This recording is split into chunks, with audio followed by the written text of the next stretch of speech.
네, 정확하게 1시 50분이 되었습니다. 예. 지금부터 세션 1 경제 통상 분야를 시작하겠습니다. 다시 한 번 더 장내에 계신 여러분께서는 자리에 착석하여 주시기 바랍니다. 그리고 세션의 원활한 진행을 위해서 소지하고 계신 핸드폰이나 다른 것들을 무음 또는 진동 모드로 변경해 주시기 바랍니다. 네, 안녕하십니까. 그 세션 1 경제통상 분야 진행을 맡은 대외경제정책연구원 조충재 연구조정실장입니다. 이번 세션은 경제통상 분야 세션으로 한국개발연구원 KDI, 조세재정연구원, 대외경제정책연구원 KF의 연구과제 발표로 진행됩니다. 발표가 된 이후에 이어서 이재영 대외경제정책연구원 원장님이 토론을 진행하는 형태로 진행하겠습니다. 먼저 첫 번째 발표는 스마트 공장 도입의 효과와 정책적 함의를 주제로 김민호 한국개발연구원 부연구위원께서 발표해 주시겠습니다. 박수로 맞이해 주시기 바랍니다. 제가 하달받은 프로그램을 보니까 각 연사님이 15분 발표하기로 되어 있습니다. 그래서 김 박사님 15분 발표를 해주시면 되겠습니다. 15분. 네. 네, 안녕하세요. 한국개발연구원의 김민호입니다. 이번 기회에 제 연구를 대국민 앞에서 이렇게 발표할 수 있게 돼서 영광이고요. 일단 바로 넘어가서 제가 작년 1년 동안 정말 연구 보고서 1년 동안 꾸준히 인풋을 들여서 만든 저의 조그만 작품입니다. 다음, 선진국 제조업 혁신 전략은 글로벌 금융 위기 이후에 저성장이 전반적으로 나타나는 가운데 제조업 중요성에 다시 주목하기 시작합니다. 독일의 인더스트리 4.0, 미국의 매뉴팩처링 USA, 일본의 일본 제형 전략, 중국의 중국 제조 2025, 이런 여러 가지 전략들이 각 선진국에서 특히 제조업 강국인 국가들에서 나타나고 있는데요. 펼치고 있는데, 정책은 공통적으로 정보통신 기술의 융합을 통해서 제조업 생산의 효율화와 고부가가치화를 목표로 하고 있습니다. 그래서 선진국은 오히려 이런 스마트화를 통해서 해외로 진출했던 공장들을 다시 리쇼어링으로 자국 내에 불러들임으로써 부가가치가 자국 내에서 생산될 수 있도록 그렇게 하는 정책을 실현 중이고요. 여기서 또 중요한 건 제조업만이 중요하느냐, 왜 제조업이 중요한가를 다시 깨닫게 됐냐면, 제조업과 관련된 요 ICT를 지금 접목을 하는 부분에 좀 주목할 필요가 있는 게, 이게 다 서비스업과 연관이 됩니다. 그래서 서비스업 선진화, 이거하고 연관된 그런 산업들이 다 제조업 고부가가치화와 연결이 되어 있기 때문에 이렇게 제조업의 중요성을 다시 깨닫게 된 겁니다. 우리나라는 어떨까요? 우리나라는 제조업 의존도가 높지요. 그래서 제조업 경쟁력 강화 방안을 지속적으로 펼치고 있습니다. 그 중에 대표적인 것이 제조강국 실현을 목표로 2022년까지 스마트 공장 3만 개 구축 전략이 추진되었습니다. 이 전략을 히스토리를 보면 제일 처음에는 10,000개, 그 다음에는 2만 개, 그 다음에 1년이 채 안 된 시점에 다시 3만 개로 늘어납니다. 이 해당 사업은 뭐냐면 제조 중소기업의 스마트 공장 관련 기술 도입을 직접 지원합니다. 그리고 스마트 공장은 혁신성장 선도 사업에 8개 선도 사업이 있습니다. 그 중에 하나로 지정이 되어서 앞으로 이제 예산과 어떤 여러 가지 정책적인 지원을 지속적으로 받을 예정이고요. 지금 현재 시행이 이미 되고 있는 사업입니다. 그리고 이 해당 예산이 관련 사업의 예산이 급격히 증가해서 올해는 약 1조 원의 예산이 배정된 상황입니다. 우리나라 스마트 제조 혁신 전략의 실효성에 대해서 우려가 존재합니다. 이 스마트 공장 3만 개 구축 사업이라고 했지만 이거를 옛날 사업을 한번 다시 찾아봤더니 2001년부터 4년에 추진된 3만 개 중소기업 IT화 지원 사업과 지원 대상과 추진 방식이 매우 흡사하다는 것을 발견했고요. 그러면 이 사업이 어떻게 됐는가를 찾았던 연구했던 보고서를 봤더니 활용 실태 조사 보고서에서는 약 절반밖에 제대로 활용을 하고 있지 않았다 하는 보고서가 있어서 이런 비슷한 사례가 이 스마트 공장 3만 개에도 반복이 되지 않을까 하는 우려가 있습니다. 제가 이제 세 가지 기업을 직접 방문해 봤는데요. 그 첫 번째 사례입니다. 그러니까 스마트 공장 구축이라는 거는, 스마트 공장이라는 건 제가 조금 이따가 개념을 다시 설명을 드리겠지만, 기업 A, 그러니까 우리나라 스마트 공장 구축 지원이라고 해서 한 것이 MES라는 어떤 특정한 프로그램을, 아니면 어떤 운영 구동 뭐 시스템을 이렇게 설치를 해주고요. 그 후에 기업 A를 봤더니 설치 완료 후에 문제가 발생했는데 이거를 고칠 인력도 없고 어떻게 해결해야 될지를 모르고, 전문가 찾았더니 언제 올지 잘 모르겠고 그냥 예전으로 돌아가자 해서 기존 방식대로 복귀한 기업이었습니다. 이걸 딱 본 순간 우리 세금 5천만 원 날아간 순간이었습니다. 기업 B, MES 설치 효과에 대한 의문이 있지만 지원받기 위해서 지금 설치를 하고 있다 하는 응답을 들었습니다. 기업 C, 제가 이 기업은 또 긍정적인 효과를 보고 있었던 기업인데요. 설치 후에 생산부서와 영업부서 간에 이게 실시간으로 정보가 공유가 되다 보니까 생산부서, 영업부서가 내 제품 빨리 다른 고객사한테 넘겨줘야 되는데 언제까지 되고 있느냐, 빨리빨리 좀 해달라 하는 이야기가 필요가 없어진 겁니다. 왜냐?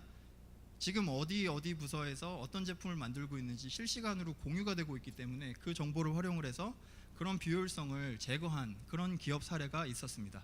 그래서 이런 사례들만을 보고 봤을 때도 우리가 스마트 공장을 어떤 기업한테 줘야 되는지 분명히 좀 분석을 해보고, 그리고 정책을 설계할 필요가 있겠다 하는 생각이 듭니다.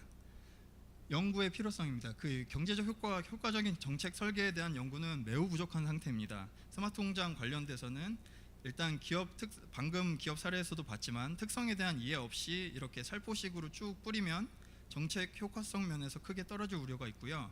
그리고 공학자들도 이게 단순히 그냥 MES 어떤 시스템을 설치하는 게 아니라 전반의 혁신과 시스템 개선, 그리고 인적 자원의 투자도 병행되어야 한다는 것을 지적을 하고 있고요. 그리고 스마트 공장이 우려가 많이 있습니다. 이거를 설치를 했을 때 고용이 줄어드는 거 아니냐 하는 걱정 때문에 사실 중기부도 스마트 공장 잘한 사례를 적극적으로 홍보하기가 어렵습니다. 고용 줄였다 이거죠. 그래서 그런 여러 가지 우려가 있는 가운데 저희는 이런 것들에 대한 연구를 좀 심도 있게 일단 해보자 해서 어떻게 했냐면, 스마트화 방식에 따른 성과와 고용 영향을 실증 분석해보자, 그리고 중소 중견기업의 스마트화를 효과적으로 지원하는 방안을 실질적으로 구체적으로 제안을 해보자 하는 목표로 스마트화 수준을 일단 파악하기 위해서 1000개 제조 공장을 대상으로 직접 설문조사를 했습니다. 그래서 세 가지 지표, 우리나라 스마트 수준이 일단 어떻게 되어 있는지를 계량화를 했고요. 그 이후에 다음 세 가지에 집중해서 연구를 수행했습니다. 일단 공장별 스마트화 수준이 나오면 그것과 성과 간에 어떤 영향이 있었는지, 스마트화 되고 나서 이 기업의 성과가 좋아졌는지, 그리고 노동과 고용에 미치는 영향, 그리고 그렇다면 어떤 사업체가 스마트해지는지, 그거에 대해서 요인을 분석을 했고요. 그리고 그것뿐만이 아니라 연구에서만 그치지 않았습니다. 스마트 공장 지원 체계, 우리나라 모든 지원 체계를 총망라해서 어떤 기관들이 이거 관련된 정책을 펴고 있느냐 종합적으로 파악을 했습니다. 그리고 스마트화를 효과적으로 지원하는 방안을 그걸 바탕으로 구체적으로 제안을 하고요. 그리고 마지막으로 여기서 멈추지 않습니다. 제조혁신 전략이 그러면 개별 스마트 공장 잘 지원해주는 데에서 멈춰야 되느냐? 저는 그렇게 생각하지 않았고, 제조 경쟁력 강화로 이어지기 위한 제조 혁신 가버넌스가 필요하다. 그래서 현재 혁신 가버넌스는 잘못되어 있다, 고칠 필요가 있다 하는 생각에 혁신 가버넌스를 제시하고 있습니다. 이런 내용들은 제가 지금 15분 안에 다 그러니까 말씀드리기에 되게 부족한 부분이고, 올해 초에 연구가 완료가 돼서 곧 나올 예정이거든요. 그때 좀 구체적인 내용은 참고를 해주시고요. 그 다음에 그 성과 측정은 어떻게 했냐면 중기부의 협조를 받았습니다. 그래서 중기부의 협조를 적극적으로 잘 해주셔서 스마트 공장 지원 사업체 300개와 비지원 사업체 700개를 대상으로 했고요. 산업은 이제 경제학적인 분석이 가능하려면 되도록 산업의 이질적인 특성을 고려해야 되기 때문에 최소한 6개나 8개 정도의 산업으로 한정하여 분석을 진행을 했고요. 설문에서는 그 생산 개별 사업체 공장에 대한 이해를 해야 되기 때문에 이 공장의 생산 환경, 자동화 수준, 스마트화 수준, 경영 현황, 고용 작업 특성, 일반 현황들에 대해서 조사를 했습니다. 특히 경영 현황은 공장의 경영 방식이라는 것을 계량적으로 측정하는 방식을 미국의 교수들이 하고 있는데, 그걸 가지고 와서 어떻게 이 경영을 하고 있는지에 대해서 계량화를 시도를 했고요. 그러면 스마트 공장이란 무엇인가 했을 때 이거는 뭐 딱히 한마디로 정의하기는 어렵습니다. 하지만 그래도 해본다면 모든 공정과 생산품 그리고 생산 요소들이 정보화되고 디지털화되고, 그리고 그 정보들이 서로 네트워킹해서 하는 공장으로 정의할 수 있습니다. 그래서 그 스마트화 수준을 각 시스템이 얼마나 통합되어 있는지, 유기적으로 서로 그 생산 단계부터 판매까지 얼마나 유기적으로 통합되어 있는지에 대한 수준을 설문을 통해서 파악을 하고요. 그리고 또 하나는 데이터 활용 부분입니다. 생산이 된 데이터, A 생산 라인에서 생산된 그 정보가 얼마나 진짜 다른 부서하고 공유가 돼 있고 그게 활용이 되고 있는지, 이 수준을 파악을 해서 두 가지 수준의 평균으로서 이 공장이 얼마나 스마트한가를 측정을 하였습니다. 그래 봤더니 우리나라 스마트 수준은 전반적으로 시스템 통합 수준은 전반적으로 1, 2단계의 매우 낮은 수준이다. 하지만 데이터 공유는 뭐 이렇게 종 모양 분포로 평균적으로 뭐 이렇게 좌우로 분포되어 있는 그런 중간 단계에 해당했고요. 2015년에 비해서 2017년에 전반적인 스마트 수준이 향상된 것을 확인은 할 수 있었습니다. 그렇다면 그 성과와 관련해서는 스마트 수준이 이렇게 개별 공장 단위에서 저희가 측정을 했으니까 그 성과가 어떻게 됐는지를 경제학적으로 분석을 했더니, 그 스마트 수준이 올라간 공장에서는 특정 이런 KPI라고 하는데 Key Performance Index죠. 이런 일일 생산량, 리드타임, 제품 분량률 이런 것에서 개선 효과를 나타냈고요. 하지만 전반적인 생산성 효과로는 바로 이어지진 않았습니다. 이것은 근데 저희 분석의 한계로 약간 단기적인 효과의 측정에 지금 머물러 있다 보니 나타난 결과로도 해석할 수 있습니다.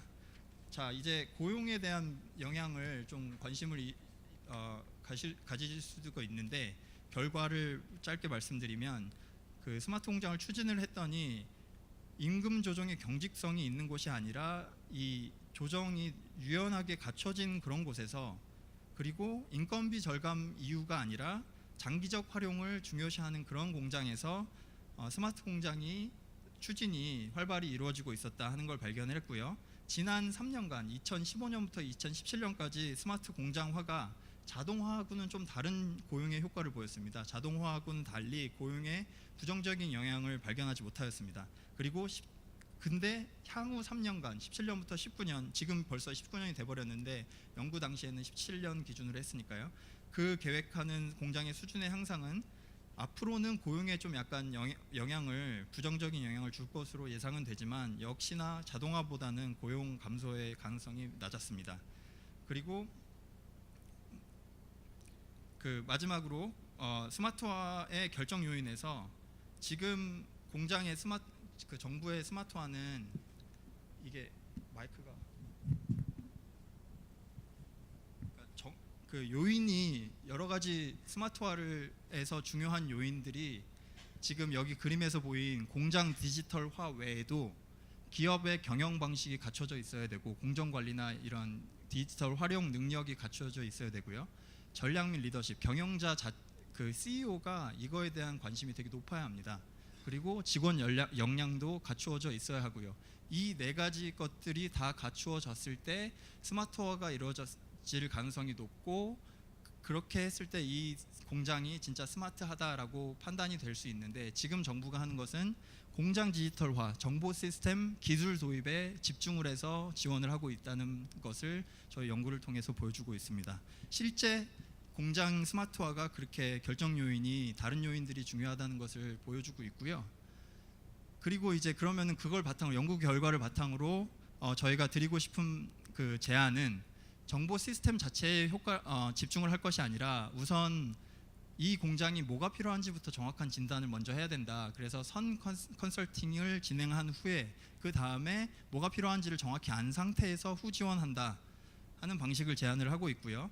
그 다음엔 분산된 제조혁신 지원 창구가 되게 다양합니다. 지금 그 지원 창구가 되게 다양한데 그것을 일원화하자.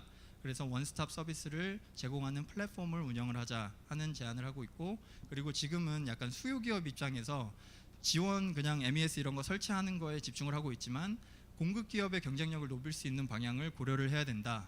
그리고 제가 한 3주간 그린 그림인데 스마트 공장 관련된 모든 지원 체계들을 이렇게 그림으로 그려봤고, 저희 보고서에서는 이 그림 말고도 한 장이 똑같은 그림이 또 있습니다. 그만큼 스마트 공장만 관련해서도 관련된 부처들이 엄청 많다는 거고요. 이 파악한 결과 한 가지만 말씀드리면, 지금 스마트 같은 공장입니다. 같은 공장 처음 초기 지원할 때는 스마트 공장 추진단에서 구축 지원을 해주고, 그 다음에 2단계로 더 고도화하고 싶으면 같은 데가 아닙니다. 이미 다 파악을 해서 진단도 하고 스마트 공장 이 공장에 대한 이해를 다 해놓고 다음 단계 다른 진흥원, 중소기업 기술정보진흥원으로 넘어가서 기구축 기업 대상으로 또 다른 사업을 또 지원을 해주고 있습니다. 그래서 이거는 비효율성을 초래하는 원인이다 하는 게 한 가지, 제가 이런 체계를 파악을 통해서 한 가지 드릴 수 있는 제안이었고요. 이거 말고도 다른 제안들은 많이 구체적으로 하고 있습니다. 그리고 마지막으로 이제 개별 기업의 스마트 지원을 이제 넘어서 전체적으로 제조 혁신 전략이 연결이 돼야 되는데, 우리나라 정부의 그 지원 전략은 개별 정부 그 어떤 과들에서 지원 사업을 만들어내라, 그렇게 해서 지원 개별 중소기업을 지원하는 어떤 사업을 만들고 그거를 직접 지원하는 그런 형태로 많이 그렇게 진행이 되고 있으나, 제가 많이 뭐 요즘 다른 연구자분들도 제안을 하는 건데, 독일의 경우에는 플랫폼 인더스트리 4.0으로 대표적으로 이렇게 플랫폼 형식으로 운영을 하고 있고요. 이게 가버넌스 구조가 중요하다는 이야기입니다. 지휘그룹에서 정치적 지원은 지휘그룹에서 탑다운 형식으로 많이 필요한 부분에서 지원을 팍팍 해줍니다. 하지만 실제 운영은 누가 하느냐? 대부분 기업이 실제 개별 단계에서 필요한 기술 및 시나리오나 네트워크 시스템 보안이나 법률 프레임워크나 이런 거 기업들이 필요한 부분이거든요. 기업이 필요한 부분을 기업이 나서서 우리가 이런 게 필요하다 구체적으로 제안을 하고 그것을 정부가 지원하는 형태로 운영을 하고 있기 때문에 우리나라도 그런 플랫폼 방식으로 가버넌스를 향후 가져가야 된다. 그렇게 하려면 구체적으로는 혁신 전략을 이런 한국형 민관학 협의체를 운영을 해서 실질적인 어떤 혁신 전략을 제시를 하고, 그리고 정책 반영과 제도 변화를 이끌 수 있는 권한을 가진 그런 협의체를 운영을 할 필요가 있고요. 해당 기구에서는 정부가 나설 게 아니라 대학, 정부, 노동자가 모두 다 네트워크의 구심점 역할을 해서 그 협의체를 통해서 그 우리나라가 지금 현재 먼저 태클해야 될 문제가 뭔가를 먼저 아이덴티파이를 한 다음에 우선순위를 결정한 다음에 개별 워킹그룹을 운영을 해서 개별 워킹그룹에서 구체적인 권고사항을 기업이 아까 독일의 사례처럼 개별 권고사항을 구체적으로 만들어 나가는 개별 기업의 어떤 지원 전략에서 벗어나서 우리가 진짜 기업이 필요한 부분이 뭔가를 그런 가시들을 다 뽑아주는 역할을 하자 하는 게 저의 그 제조혁신 전략의 제안이었습니다. 이상입니다.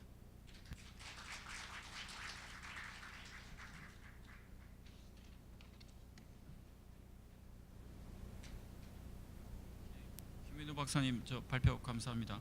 이어서 두 번째 발표는 일하는 복지의 기본 툴로서 EITC 역할 재정립을 위한 개편 방안이라는 주제로 전병목 한국조세재정연구원 선임연구원이 발표를 해주시겠습니다. 박수로 맞이해 주십시오.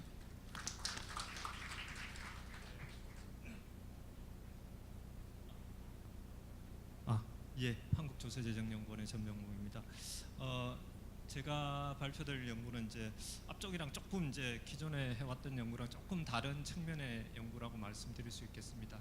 조금 저희들이 보통 이제 국책연구원에서 기본 과제나 이런 연구를 추진하면 조금 브로드한 측면에서 아니면 조금 정책의 방향 측면에서 많이 하는데요. 이것은 그런 차원에서 된 것은 아니고 우리나라가 2008년부터 도입하고 있는 EITC에 대해서 개편을 하는데 조금 더 구체적으로 어떤 수준의 제도로 구성했으면 좋겠느냐, 좀 구체적 수치에 대한 얘기를 하고 있는 연구입니다.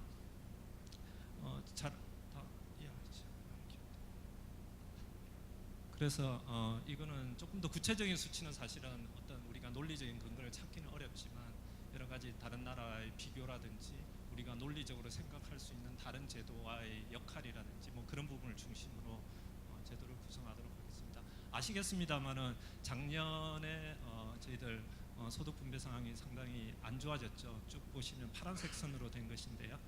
2018년부터 이제 5분위 배율로 측정하면 확 나빠지는 것이 보입니다. 뭐 그것이 이유가 어떻게 됐든 간에 이런 것들을 이런 변화에 대한 대응하기 위한 정책 수단의 도입이 필요한 것이고요. 그래서 아마 이번 정부 들어와서부터 최저임금이 어떤 소득 격차 축소 아니면 저소득층 지원 이런 차원에서로 많이 진행이 됐습니다. 그래서 그런 와중에 이제 그럼에도 불구하고 이런 소득 분배의 격차의 확대가 나타났다는 측면에서 다시 한 번 더 이제 반성이 있었던 거죠. 과연 이런 소득 격차라든지 저소득층의 생활 형편을 지원하기 위한 제도로서 어떤 제도가 더 적합할 것인가? 혹시 기존에 있는 근로장려금 EITC 제도를 통해서 조금 더 효율적으로 저소득층을 지원할 수 없을까? 그런 차원에서 저희들이 EITC를 어떻게 개편하면 좋겠는지 거기에 대해서 연구를 하게 됐습니다. 어쨌든 뭐 5분위 배수는 늘어났고 이것은 뭐 다 아시겠습니다만 고령층의 1분위 비율이 상당히 높아졌고요. 그렇기 때문에 뭐 일하는 사람이 적으니까 뭐 최저임금을 높인다고 하더라도 대상자 자체가 적기 때문에 그 효과가 나타나기는 어렵고요. 그러면 거기에 대한 반성으로 저소득층에 보다 타겟된 근로장려금 제도를 높여주게 되면 좀 더 1분위나 2분위 저소득층에 좀 더 효과적이지 않을까 그런 차원에서 제도 개편 방향을 보게 됐습니다. 그래서 특히 이제 근로빈곤층에 대해서 우리가 정책적으로 대응하는 것이 중요하다. 어차피 근로하지 않는 계층에 대한 지원은 사회복지적 차원에서 우리가 가능한 수준에서 지원을 해주면 되고 거기에 대한 어떤 뭐 경제적 다른 논리를 저희들이 대입해서 비교하기는 좀 어려운 측면이고요. 다만 이제 근로빈곤층은 근로하고 있음에도 불구하고 어떤 빈곤 상황에 있다면 그것은 사회 구조적으로 근로에 대한 대가가 적게 지불됐는지 아니면 우리가 여러 가지 다른 사회보장 제도가 타겟팅이 잘못됐는지 거기에 대한 반성을 통해서 개선할 수 있지 않을까 그렇게 생각합니다. 그래서 근로빈곤층의 존재는 사회 통합성이라든지 자녀 교육, 그 가구에 있는 자녀의 교육, 그 가구 자체의 노후 준비 등에 대해서 매우 다양한 관점에서 우리가 해결해야 될 사회적 문제점을 이야기하게 됩니다. 그래서 말씀드렸다시피 최저임금의 인상을 통해서 저소득층 지원 및 소득 격차 완화를 취재하였습니다만은 최저임금 근로자가 저소득층에만 있다는 보장이 없기 때문에 어떤 우리가 투입한 금액 내지는 투입한 경제적 코스트에 비해서 우리가 얻는 것에 대한 효과성에 대한 반성이 좀 있었고요. 그래서 만약 빈곤층에 대한 지원이라면 좀 더 대상을 잘 조준할 수 있는 근로장려금 제도를 활용할 필요가 있다. 그런 측면에서 검토를 하게 되고요. 그래서 동제도는 근로유인 측면에서 다른 제도에 비해서 우위에 있다. 그렇게 말씀드릴 수 있겠습니다. 제도 현황을 보면 EITC 제도는 2008년에 도입됐고요. 저소득 가구의 노동시장 참여를 조건으로 급여를 제공하고 있습니다. 다른 선진국에서도 인워크 베니핏이라는 측면에서 여러 가지 경제활동에 참가하지 않았을 때 받는 사회보장 급여와 경제활동에 참여했을 때 임금을 받고 세금을 냈을 때의 세후소득 수준 간의 어떤 차이의 변화가 그렇게 그러니까 근로를 통해서 가는 것이 커야지 자연스럽게 사회복지에 있다가 근로시장에 참여하기 때문에 이런 인워크 베니핏의 중요성은 되게 중요하게 여겨졌고요. 우리나라 2018년 구조를 보시면 뭐 1인 가구와 헛벌이 맞벌이 가구로 나누고 있습니다. 그렇게 해서 각각의 점정 구간, 평탄 구간, 정강 구간 이렇게 구성되어 있습니다. 점정 구간이라 하면 자기 소득이 늘어남에 따라서 급여가 늘어나는 구간을 말씀드리고요. 평탄 구간이라 하면 급여가 평탄하게 유지된다는 측면에서 그런 단어를 사용하고 있습니다. 그래서 저 제도의 구조는 제가 그런 다른 국가와 비교하는 슬라이드는 넣지 않았는데 저 수준은 영국이나 프랑스에 비해서는 조금 낮은 수준이고 캐나다에 비해서는 좀 높은 수준이다 그렇게 말씀드리겠습니다. 지급 추이를 보시면 뭐 그냥 쭉 보시면 되고요. 다만 이제 금액에서 보시면 금액 가구수에서 보시면 네 번째 줄에 보시면 지급 대비 신청 비율이 그러니까 EITC 급여를 신청을 했는데 실제로 지급된 비율입니다. 2016년 기준으로 보면 83.4%고요. 83.4%란 말은 이제 여러 가지 국세청에서 해당 사항이 있는 분들 안내를 드렸는데 실제 신청했는데 실제 받은 비율이 83%라는 것입니다. 그래서 이것이 뭐 제도 운영상에 약간의 부담 요인은 되기는 합니다만 소득 수준뿐만 아니라 자산에 대한 조건도 있기 때문에 한 20% 정도는 자산 심사 이런 부분을 통해서 이제 탈락되고 있는 그런 상황입니다. 평균적인 급여는 가구당 72만 7천. 가구주 분포를 받는 가구주의 연령 분포를 보면 40에서 59세 가구주의 비율이 57.8% 정도로 다수를 차지하고 있습니다. 그래서 물론 뭐 50대 후반은 그렇지 않겠습니다만 주로 핵심적인 연령 근로계층이라고 볼 수 있고요. 근로유인이 상당히 중요하고 우리가 말씀드리는 점정 구간이 상당히 중요하다 그렇게 말씀을 드리겠습니다.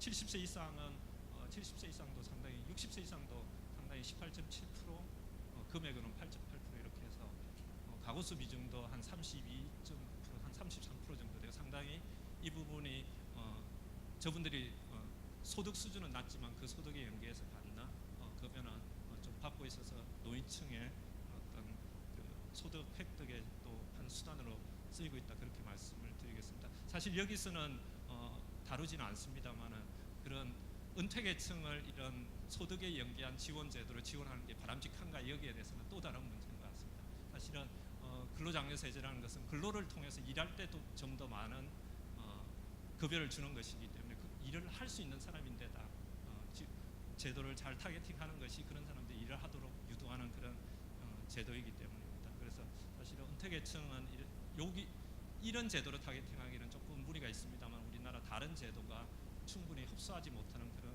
문제로 인해서 이제 우리나라는 이제 포함하고 있다 그렇게 말씀드리겠습니다. 점정 구간의 수급 가구 비중이 48.7%라는 말씀은 점정 구간이 자기가 일을 더하면 더할수록 급여가 늘어나는 구간이기 때문에 상당 구간 저희들이 주는 이 제도가 근로유인을 제공한다는 측면에서 타겟팅되어 있다 그렇게 말씀드리겠습니다. 해외 사례는 우리나라 유사한 근로연계 지원 제도 운영 국가는 영국, 미국, 캐나다, 뉴질랜드 등이라고 볼 수 있습니다. 유사하다고 판단하는 것은 환급형 세액공제 제도를 운영하고 있다 그렇게 말씀드릴 수 있겠습니다. 어떤 나라들은 자녀를 있는 경우에 해주는 경우도 있고 없는 경우에 주는 경우도 있습니다. 우리나라는 뭐 이제 없는 경우에도 지원하고 있습니다. 또 뭐 신청자에 대해서 연령 요건을 부여할 때도 있습니다. 연령 요건이라 하면 독립된 개체로서 경제 활동을 참여하거나 스스로의 생계를 꾸미는 그런 계층에 대해서 일을 했을 때 좀 더 지원해주는 그런 제도를 운영하고 있다 이렇게 말씀드리겠습니다. 그래서 상당히 선행 연구로 보면 소득 당연히 돈을 주는 것이니까 소득 지원 효과는 당연히 있는 것이고요. 저희들이 목표로 하는 것은 근로유인 제고 효과가 있는 것인지 거기에 대해서는 뭐 실증 연구에 따라서 좀 믹스드된 결과를 보여주고 있습니다.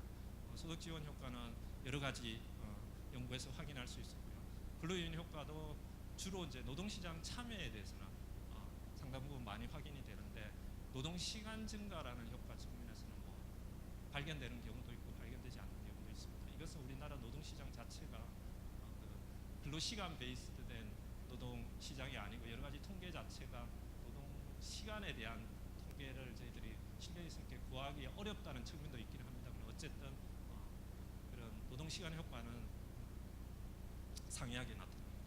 근로유인 효과는 뭐 없는 경우도 실질적으로 발견하기 없는 연구도 발견하지 못한 연구도 있습니다. 대체적으로 노동시장 참여에 대해서 효과가 있다 그렇게 말씀드리겠습니다. 저희가 생각하는 일하는 복지제도는 세 가지 조건을 충족할 필요가 있다고 생각하는 것이고요. 그래서 일하는 사람의 혜택이 그렇지 않은 것보다 혜택이 커야 될 것이고 추가적 근로를 제외하지 않아야 되고 소득 지원이 필요한 계층이 지원이 이루어져야 된다. 조준이 정확히 돼야 된다. 이런 측면에서 보면 EITC 제도가 이러한 요건들을 충분히 만족시키는 제도로서 기능할 수 있다 이렇게 말씀드리겠습니다. EITC 제도의 구체적인 개편을 위해서는 우리가 첫 번째로는 지원 대상을 잘 설정해야 됩니다. 그래서 소득 지원이 필요한 계층이 어느 계층인가라는 것이 중요하고요. 그다음에 뭐 지원 수준 사실은 지원 수준에 대한 우리가 논리적인 답을 끌어내기는 어렵습니다. 그것은 뭐 여러 가지 상대적인 상황에 따라서 되어야 되고요. 그다음에 이제 여러 가지 다른 요건으로서 이제 최저임금의 일부 보완 아니면 점정 구간의 크기 이런 것들 요인을 고려해야 될 필요가 있습니다. 지원 대상의 설정에 있어서는 사실은 우리나라 가장 최후의 소득 보장 생활보장제도인 국민기초생활보장제도가 중위소득의 30 내지 50% 이하 소득자에 대해서 소득 가구에 대해서 저희들이 커버를 하고 있습니다. OECD 민원청 기준도 중위소득 50% 이하이기 때문에 사실 근로빈곤층이라면 최소한 이 정도 이상, 이 소득 이상의 가구에 대해서 우리가 지원을 해줄 필요가 있다. 그래서 최소한 50% 이상은 커버를 해줘야 되겠다. 그래서 저희가 생각할 때는 이런 지원 대상 증가는 재정 부담과 상충 관계에 있지만 중위소득의 적어도 뭐 60 내지 70% 이상은 설정되어야지 소위 말하는 근로를 통한 빈곤의 상태를 탈출한다. 그런 취지에 맞지 않을까 그렇게 생각하고 있습니다. 지원 수준의 결정에 있어서도 이것은 순전히 지원 수준을 얼마가 더 좋은가에 대한 저희들이 답이 없기 때문에 정책 목표에 따라서 달리 설정이 가능하겠습니다. 그래서 처음에 이 연구가 이니시에이트된 첫 번째 이유는 최저임금과 유사한 소득 지원 효과를 갖도록 하자. 최저임금 대신에 EITC를 올려서 유사한 소득 지원 효과를 가지게 할 수 있지 않을까 그런 차원에서 됐기 때문에 어느 정도 최저임금 근로자에게 소득이 증가할 수 있도록 이 제도를 변경시켜보자 그런 이제 목적으로 하나가 설정될 수 있을 것이고요. 두 번째는 이제 우리나라보다 상대적으로 큰 제도를 운영하는 국가가 미국이나 이제 영국 같은 경우인데요. 미국의 제도가 우리가 미국의 제도를 거의 따라왔기 때문에 가장 흡사하기 때문에 그것으로 조금 더 확장해 나가는 방법은 어떨까 그렇게 두 가지를 지원 수준의 결정으로 봤고요. 점정 구간과 정강 구간의 설정은 사실은 점정 구간은 근로 유인을 제공한다는 측면에서 되게 중요한데요. 생계급여 지급 범위가 중위 30% 이하입니다. 그리고 저희들이 생각할 때 EITC는 생계를 목적으로 근로를 해야 됩니다.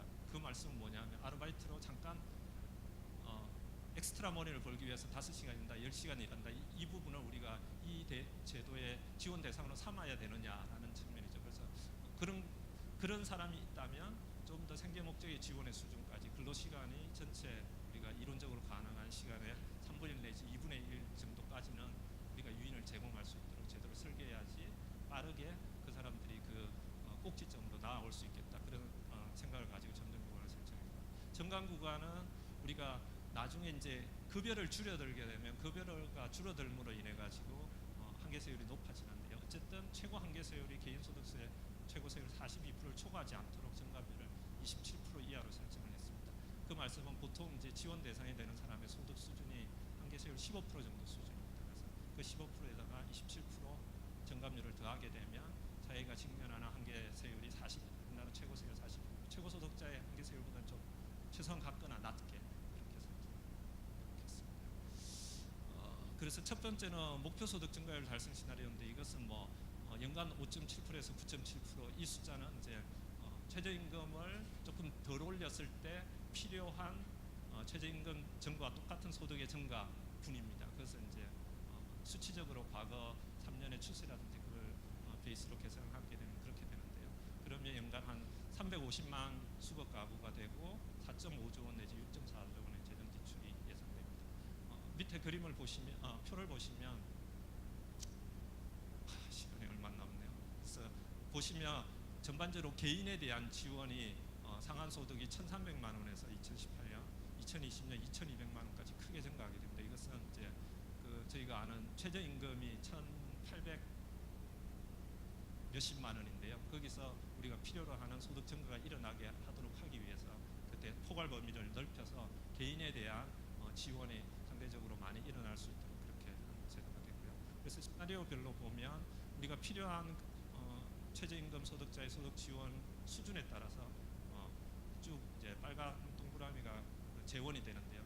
포괄 범위는 크게 늘어나지 않습니다. 왜냐하면 우리가 지원 대상을 최대 한 70% 정도, 중위소득의 70% 정도로 저희들이 잡았기 때문에 크게 늘어나지 않고 임금 상승률이 높아짐에 따라서 소득 지원이 많이 일어나기 때문에 6조 원까지 이제 예산은 크게 증가하게 됩니다. 미국 수준 확대, 제도 확대 시나리오는 조금 더 이제 아무래도 이제 아시다시피 최저임금이랑 타겟팅하는 제도가 다르기 때문에 좀 본연의 목적에 맞게 저희들이 좀 증가시키는 방안을 생각했고요.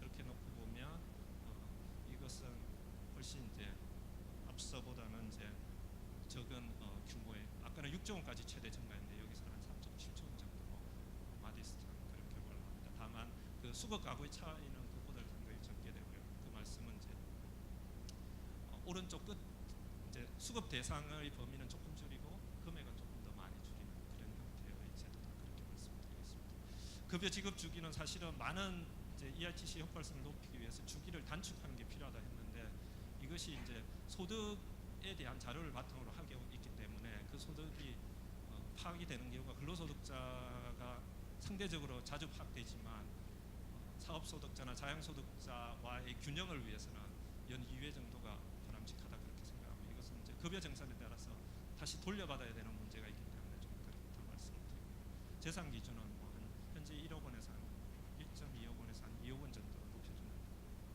것이 필요하다. 그래서 사실은 그런 제도를 저희들은 제안했고요. 정부의 세법 개정안 저희가 제안한 제도의 중간 정도 수준으로 정부 세법안이 개정안이 작년에 제안됐고 통과가 됐습니다. 그래서 보시면 이게 한 최대 급여가 150만 원에서 300만 원 정도고 상한소득이 2천만 원에서 3,600만 원 수준으로 제도가 개편이 되고요.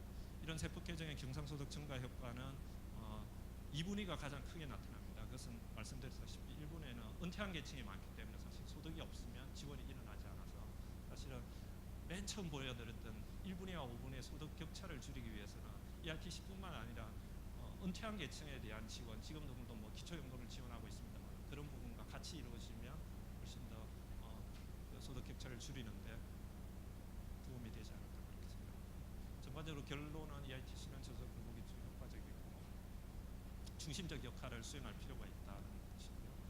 최저임금 부안적 소득 효과 달성이 제도의 목적상 차이로 인해서 조금 한계가 좀 뚜렷하고 사실은 제도를 더 커지게 하는 조금 그런 진행인 것 같습니다. 그래서 ERTC 확대는 상대적으로 좀 포괄 범위의 확대가 조금 더 시급하다 그렇게 말씀을 드릴 수 있고요. 근로활동 증가를 통한 소득 증가의 기제로 조금 더 발전시킬 필요가 있다 그렇게 말씀드릴 것 같습니다. 예, 이상입니다.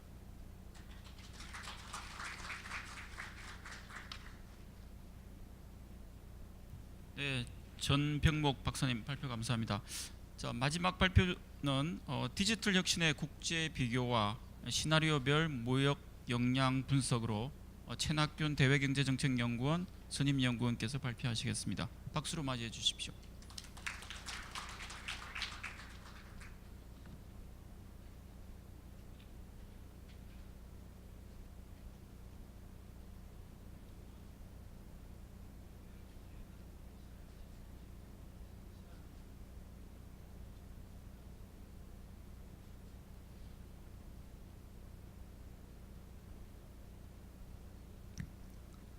우선 그 4차 산업혁명의 개념에 대해서 간단히 좀 말씀드리면 4차 산업혁명 결국은 그 지능정보 기술이다 이렇게 볼 수 있습니다.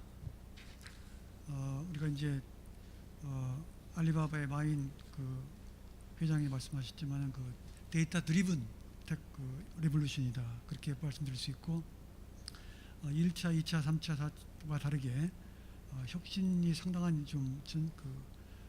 모든 경제 활동에 광범위하게 퍼지기 때문에 그 충격이 굉장히 크다라고 생각합니다. 문재인 정부도 이번에 그 5개년 계획 발표하면서 4차 산업혁명의 선도 기반을 구축하겠다는 그러한 정책을 마련하고 있고요. 그래서 이러한 그 국내 배경을 감안을 해서 이번에 그 발표한 연구는 디지털 혁신의 어떤 주요국별 비교도 하고 그리고 무역에 미친 영향을 분석한 그러한 자료가 되겠습니다. 우선 배경을 말씀드리면 4차 산업혁명은 그 개인 맞춤형 생산으로 그 변화할 필요성이 커졌기 때문에 이와 같은 그 배경 하에서 진행이 되고 있다고 볼 수 있겠고요. 그리고 적층 제조, 어디터티브 매니팩처링의 경우에는 제품당 생산 규모가 적지만 비용이 현행 생산 방식에 비해서 크게 높아지기 때문에 이를 줄이려고 하는 그런 노력이 바로 인더스트리 4.0이다 이렇게 이제 볼 수가 있겠습니다. 결국은 그 아날로그적인 그 특성을 지닌 그런 현실 세계의 모든 사물과 현상을 결국 그 디지털 데이터 0과 1로 구성되는 그런 디지털 데이터로 전환을 해서 그 해법을 찾아내는 그러한 그 방식이 바로 데이터 중심의 혁명이다 이렇게 볼 수가 있겠습니다.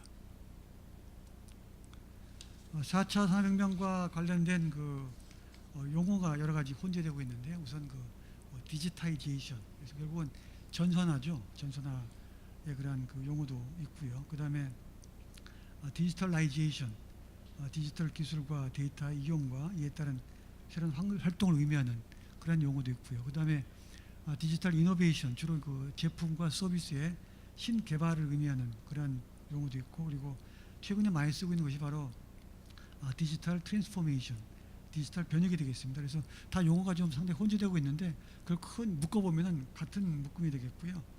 요즘에 OECD에서는 그 디지털 트랜스포메이션이라는 용어를 많이 쓰고 있습니다. 그런데 이게 우리나라에서는 아직 좀 생경하기 때문에 이번 연구에서는 디지털 변혁 대신에 디지털 혁신이라는 용어를 써서 이렇게 진행을 했습니다. 핵심 기술은 우리가 이제 많이 얘기하고 있는 것은 뭐 ICBM, 그래서 IoT, 그다음에 클라우드, 빅데이터, 그다음에 모바일 이렇게 묶어보고 있는데요. 오히려 모바일보다는 최근에 오히려 그 AI가 더 중요하기 때문에 이와 같은 것을 핵심적인 그러한 기술로 보고서 연구를 진행했다는 점을 말씀드리겠습니다. 우선 디지털 혁신이 무역 패러다임의 패턴에 어떤 영향을 미치느냐를 우선 정성적으로 살펴보면 OECD의 연구를 보면은 디지털 혁신에 따라서 개인이라든가 그다음에 정부 그리고 기업 그다음에 그 인공지능 등 여러 가지 그 부분에서 상당한 그 변화가 있다 이렇게 미래상을 보여주고 있습니다. 그래서 구체적으로 말씀드리면은 승자가 대부분을 차지하는 위너 텍스 모스트의 원리가 작용을 하게 되고, 그리고 우리가 경제에서 많이 배웠던 한계비용 체증의 법칙 이런 쪽이 많이 되고 있는데 이런 부분이 작용을 하지 않는다 이렇게 볼 수 있겠습니다. 그 다음에 4차 산업혁명에서는 디지털 정보를 이용해서 다양한 서비스를 제공할 수 있기 때문에 범위 경제 효과가 크게 작용한다 이렇게 볼 수 있습니다. 그리고 디지털 생태계에서는 그 퍼스트 무버 시장 선도자가 상당한 그 역할을 하기 때문에 이것을 위한 노력도 상당히 좀 강화되고 있고, 마지막으로 경제 서비스화가 진행이 된다는 것이 큰 앞으로의 패러다임의 변화다 이렇게 볼 수 있겠습니다. 그 다음에 그 비교 우위 변화에 대해서 말씀드리면 데이터 기술과 보안 기술 발전에 따라서 무역 역량이 크게 차별화가 될 것이다 이렇게 볼 수 있겠습니다. 우선 그 현행 무역 패턴이 유지 강화되는 유형이 되겠는데, 이것은 현행 직무 중심의 분업체계인 글로벌 가치 사슬이 확대 심화되는 그런 것을 말씀드릴 수 있겠고요. 두 번째로는 현행 무역 패턴이 변화되는 유형인데, 이것은 선진국들이 개도국으로부터 수입하는 제품을 자국 생산으로 전환하는 리쇼링 형태로 진행된다 이렇게 볼 수 있겠습니다. 세 번째로는 모든 나라들이 자국 생산에 집중하는 분산 자주경 유형이다 이렇게 크게 봐서는 세 가지로 볼 수 있겠습니다. 그래서 이와 같은 그 유형은 어떤 그 기술 특성이라든가 국가 간 기술 격차, 그 다음에 기술 발전 수준에 따라서 크게 달라질 것으로 보고 있는데요. 여기 아래 그림에 나옵니다만은 기술 특성 측면에서 본다면은 로봇 혁신이 강화되면 현행 패턴이 강화된다 이렇게 볼 수 있겠고요. 그 다음에 기술 격차 측면에서는 선진국과 개도국 간의 혁신 격차가 확대되면 리쇼링, 반대로 축소되면 현행 패턴 강화가 나온다 이렇게 볼 수 있겠습니다. 그 다음에 4차 산업혁명의 발전 단계 측면에서 본다면 도입기에는 현행 패턴, 성장기에는 리쇼링, 성숙기에는 분산 자족형 이렇게 영향이 나온다 이렇게 볼 수 있겠습니다. 그 다음에 세 번째로는 디지털 혁신에 따른 그런 국제 비교를 한번 분석을 해봤습니다. 이 분석을 위해서 미국 특허 상표청의 실용 특허를 한 25년 정도 데이터를 분석을 했는데요. 이 관련해서는 아까 말씀드린 그런 핵심 기술 분야를 중심으로 해서 인공지능, 그 다음에 지능형 로봇, 3D 프린팅, 그 다음에 사물 인터넷, 빅데이터, 클라우드 이렇게 등등을 중점적으로 이제 분석을 했습니다. 그래서 분석 방법은 양적 기술 수준, 등록 건수를 중심으로 하거나 그다음에 질적 수준, 피인형 건수, 그다음에 양적, 질적을 모두 통합하는 허쉬 인덱스, H 인덱스를 이제 분석을 해서 보고를 하고 있습니다. 산업 분리는 ISIC 4차 코드를 해서 2단위로 분석을 했습니다. 이 H 지수는 자료를 보시면 뭐 나옵니다만은 2005년도에 주로 그 학자들 그 논문 인용 건수라든가 아니면 그 연구 역량을 분석하기 위한 그러한 그 분석 방법인데, 최근에 연구 역량 혁신 기술을 분석하고 있는 중요한 그러한 그 지수로서 많이 인용이 되고 있습니다. 또한 두 번째로는 디지털 혁신 그 기술의 활용 수준을 월드 로보틱스의 산업용 로봇 설치 및 운영 현황이라든가 OECD의 ICT 기술 이용률을 이용해서 분석을 해봤습니다. 분석 결과입니다. 전 세계 디지털 혁신 기술 추이를 보면 1998년과 2010년을 기준으로 해서 계단형으로 증가한다 이렇게 볼 수 있겠습니다. 특히 1990년부터 97년도에 6천 건 수준이던 디지털 혁신 기술 등록 건수가 IT 기술이 산업이 호황을 맞던 98년 이후에는 9천 건 수준으로, 그 다음에 2010년 이후에는 12,000 수준으로 증가했는데, 여기 그 자료에 나옵니다만 유럽 특허청의 출원 건수도 역시 그러한 계단형 그러한 추이를 보이고 있다 이렇게 말씀드릴 수 있겠습니다. 그 다음에 주요 국별로 살펴봤는데요. 주요 국별로 보면은 미국과 일본을 중심으로 해서 크게 향상했다 볼 수 있습니다.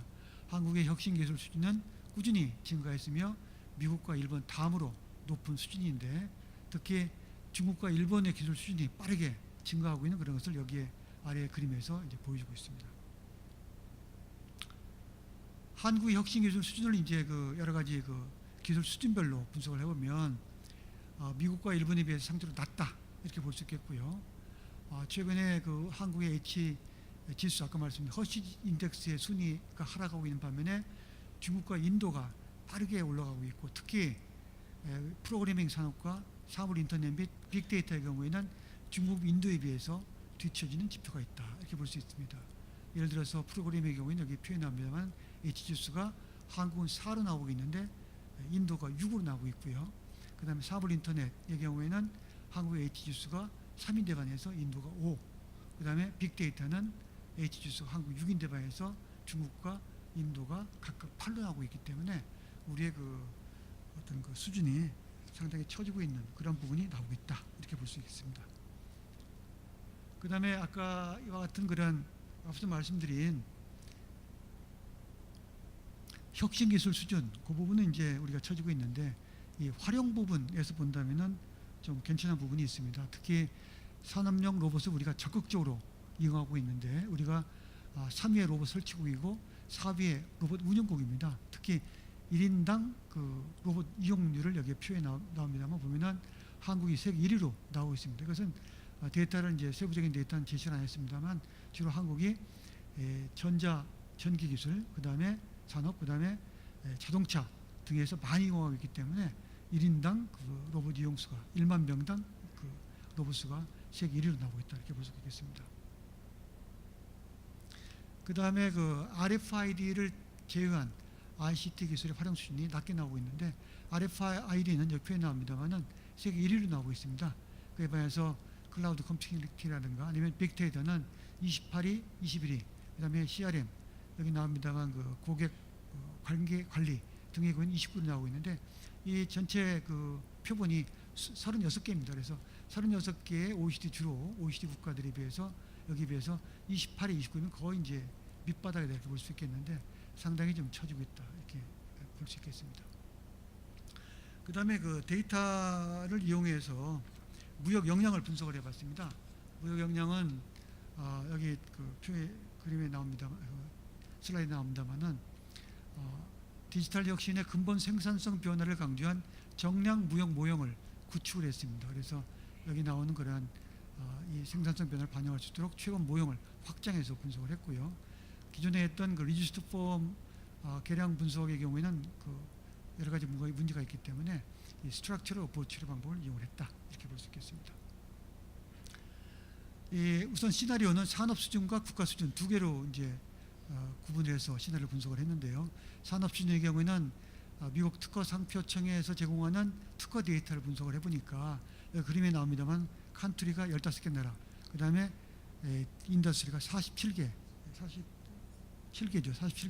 분석을 해보니까 이와 같은 집중도를 볼 수가 있습니다. 여기 나오면은 맨 왼쪽이 유럽이고요. 그 다음에 이 가운데 부분이 일본과 한국, 맨 오른쪽이 미국입니다. 그래서 특정 국가 중심으로 상당히 집중되고 있다. 이런 것을 우리가 시나리오 통해서 이제 볼 수가 있었고요.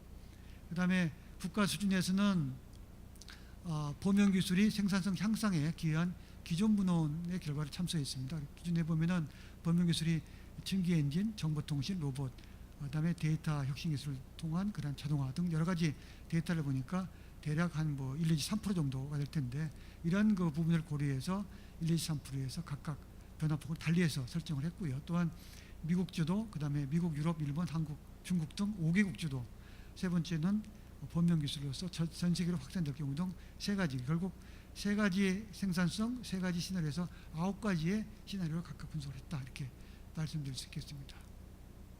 그다음에 데이터와 이런 모형은 그 국가 그 중간재 교육, 그다음에 그 생산 등이 연관관계에 반영된 그 무역 균형식을 도출해서 WIO 데이터를 이용해서 파란 값을 산출하고, 두 번째로 솔루션 알고리즘을 디자인을 해서, 세 번째로 이 분석 결과를 구동을 했다, 이렇게 볼 수가 있겠습니다. 이 분석 결과를 말씀드리면 디지털 혁신이 교육 정대에 긍정적인 효과를 미친다, 이렇게 이제 말씀드릴 수 있겠습니다.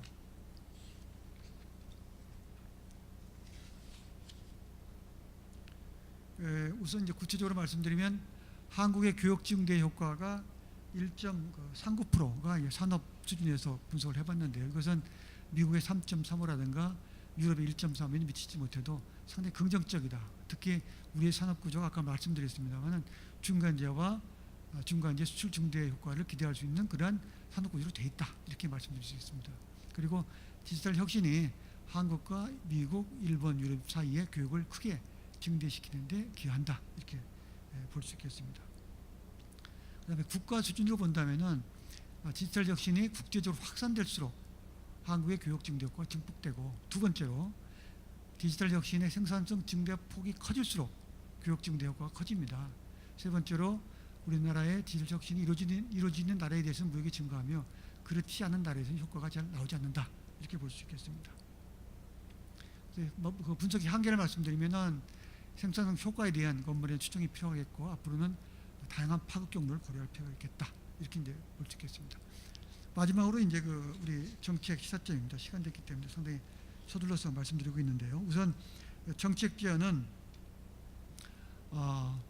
디지털 혁신에 따른 정책 환경을 좀 변화를 고려를 해서 로드맵, 아까 김민호 박사도 말씀드렸지만은 디지털 혁신 전담 기구가 정책 총괄과 조정, 감독 등을 체계적으로 담당하고 세부적인 집행을 하부 유임하도록 그렇게 추진 체계를 잘 구축해서 효과적인 가버넌스를 좀 만들어야 되겠다, 이런 것이 되겠습니다. 두 번째로는 아까 말씀 나왔습니다만 우리나라 기술 수준이 소프트웨어라든가 프로그래밍 부분으로 해서 연구 개발 투자가 약하기 때문에 이런 부분에 대한 경쟁력을 강화해야 되겠다는 점이 되겠습니다. 또한 혁신이 확산될수록 승자가 대부분을 차지하는 위너 텍스 모스가 강화되기 때문에 우리나라 정부는 생산 및 교육을 하는 기업들이 기회로 이용할 수 있도록 디지털 관련 규제 개혁을 좀 확실하게 해야 되겠다는 점입니다. 마지막으로 디지털 혁신이 국제적으로 파급될수록 교육 증대 효과가 증폭됐는데 무역 정책 관점에서 본다면은 국제 규범을 효과적으로 만들어 나가는 것이 우리 교육 확대에 도움이 됩니다. 또한 4차 산업혁명의 인프라 구축과 관련된 국제적 논의, 예를 들어서 인터넷 프로토콜이라든가 무선 네트워크 등 인프라 개선과 관련된 국제적 논의에도 우리가 적극 참여해야 되겠다, 이런 점을 말씀드리면서 발표를 마치겠습니다. 감사합니다.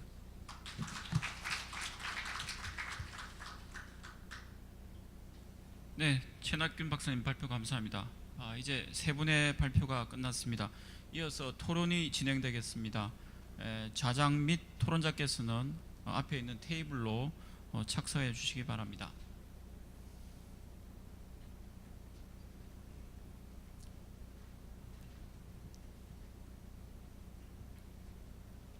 지금 2시 45분이 넘어가고 있습니다만 전체 시간이 토론이 3시 20분까지 진행될 예정입니다.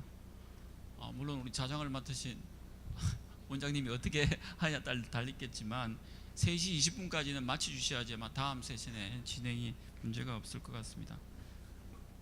자, 예, 안녕하십니까. 이번 경제통상 세션 사회를 맡게 된 대외경제정책연구원 원장 이재영입니다. 점심 식사를 하시고 또 연타 이렇게 세 분의 발표를 들으시면서 조금 나른하시지 않을까 싶기도 한데요. 이제 토론 시간이 되었습니다. 세 분께서 발표를 참 잘 해주셔서 여러 가지 흥미로운 것들을 좀 배우게 되었다고 생각을 합니다. 이번 정부가 뭐 여러 가지 강조를 하고 있습니다만은 오늘 주로 발표하신 것은 혁신 성장하고 밀접한 연관이 있고요. 그 다음에 포용 성장 혹은 소득 주도와도 약간의 어떤 연관이 있고, 또 특히 이 통상 정책에서 최근에 디지털 뭐 트레이드라든가 디지털 혁신이 무역에 미치는 영향, 이런 것들이 점점 더 중요해지는데 이런 점들을 잘 발표로서 잘 해주셨다고 생각을 합니다. 오늘 토론자 네 분을 모셨는데요. 간략하게 저 소개부터 먼저 드리겠습니다. 제 오른쪽 끝으로부터 이인실 서강대 교수님이신데 현재 한국경제학회 회장도 맡고 계십니다. 오셨습니다. 박수로 한번. 예. 다음에 기획재정부의 통상정책과장을 맡고 계시는 이대중님 오셨습니다. 그리고 업계에서 이노디랩 대표 이승호 대표님께서 와주셨습니다. 끝으로 서울대 이철인 경제학부 교수님 오셨습니다. 사실 이렇게 플로어에 많이 앉아 계시는데 궁금한 사항도 많이 있으실 거예요. 그래서 토론하시는 분들께서 한 7분 내외로 해주시면 뭐 한두 분이라도 좀 질문도 드릴 시간이 있을 것 같습니다.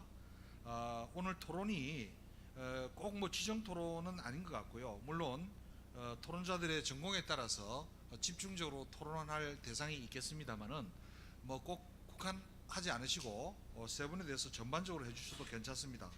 그러면 여기 나와 있는 순서대로 이인실 회장님부터 먼저 말씀해 주시길 부탁드리겠습니다. 안녕하세요. 소개받은 서강대 이인실 교수입니다. 사실은 제가 이거 토론을 제안받고 내용을 받아보고 난 다음에 고민을 많이 했어요. 일단 이런 대국민 연구 성과 보고회라는 거를 처음 하는 거고요. 물론 제가 오전 세션에 와서 전반적인 큰 그림 얘기하는 걸 좀 들었으면 좀 얘기를 좀 잘할 수 있을 텐데, 제가 분과회의에 와서 무슨 얘기를 해야 되나 고민이 많이 됐습니다. 근데 주로 이제 아까 잠깐 우리 원장님 말씀하신 것처럼 주로 내용이 디지털 뭐 혁신 성장과 관련된 이런 내용이 좀 있는 거고요. 또 중간에 조세재정연구원 거는 또 EITC고 그래서 사실 토론하기가 매우 어렵습니다. 그래서 그냥 제 주관적으로 제 마음대로 하기로 이렇게 마음의 결정을 내렸습니다.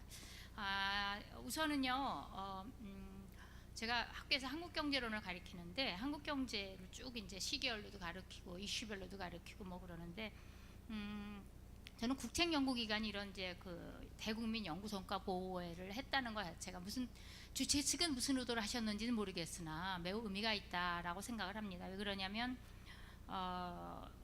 제가 한국경제를 쭉 보면서 국책연구원이 있음으로 해서 한국경제가 발전하는데 굉장히 기여를 많이 했다라는 얘기를 제가 공부 시간에도 이제 애들한테도 얘기를 많이 하는데, 이렇게 다양한 이제 분야에 대해서 연구를 함으로 인해서 한국 경제에 대한 이해도도 높고 또 민간 경제 연구원이 할 수 없는 그런 연구들이 많이 진행되고, 또 학교는 또 학계에 계신 사람들이 할 수 있는 연구의 범위도 한정돼 있어요.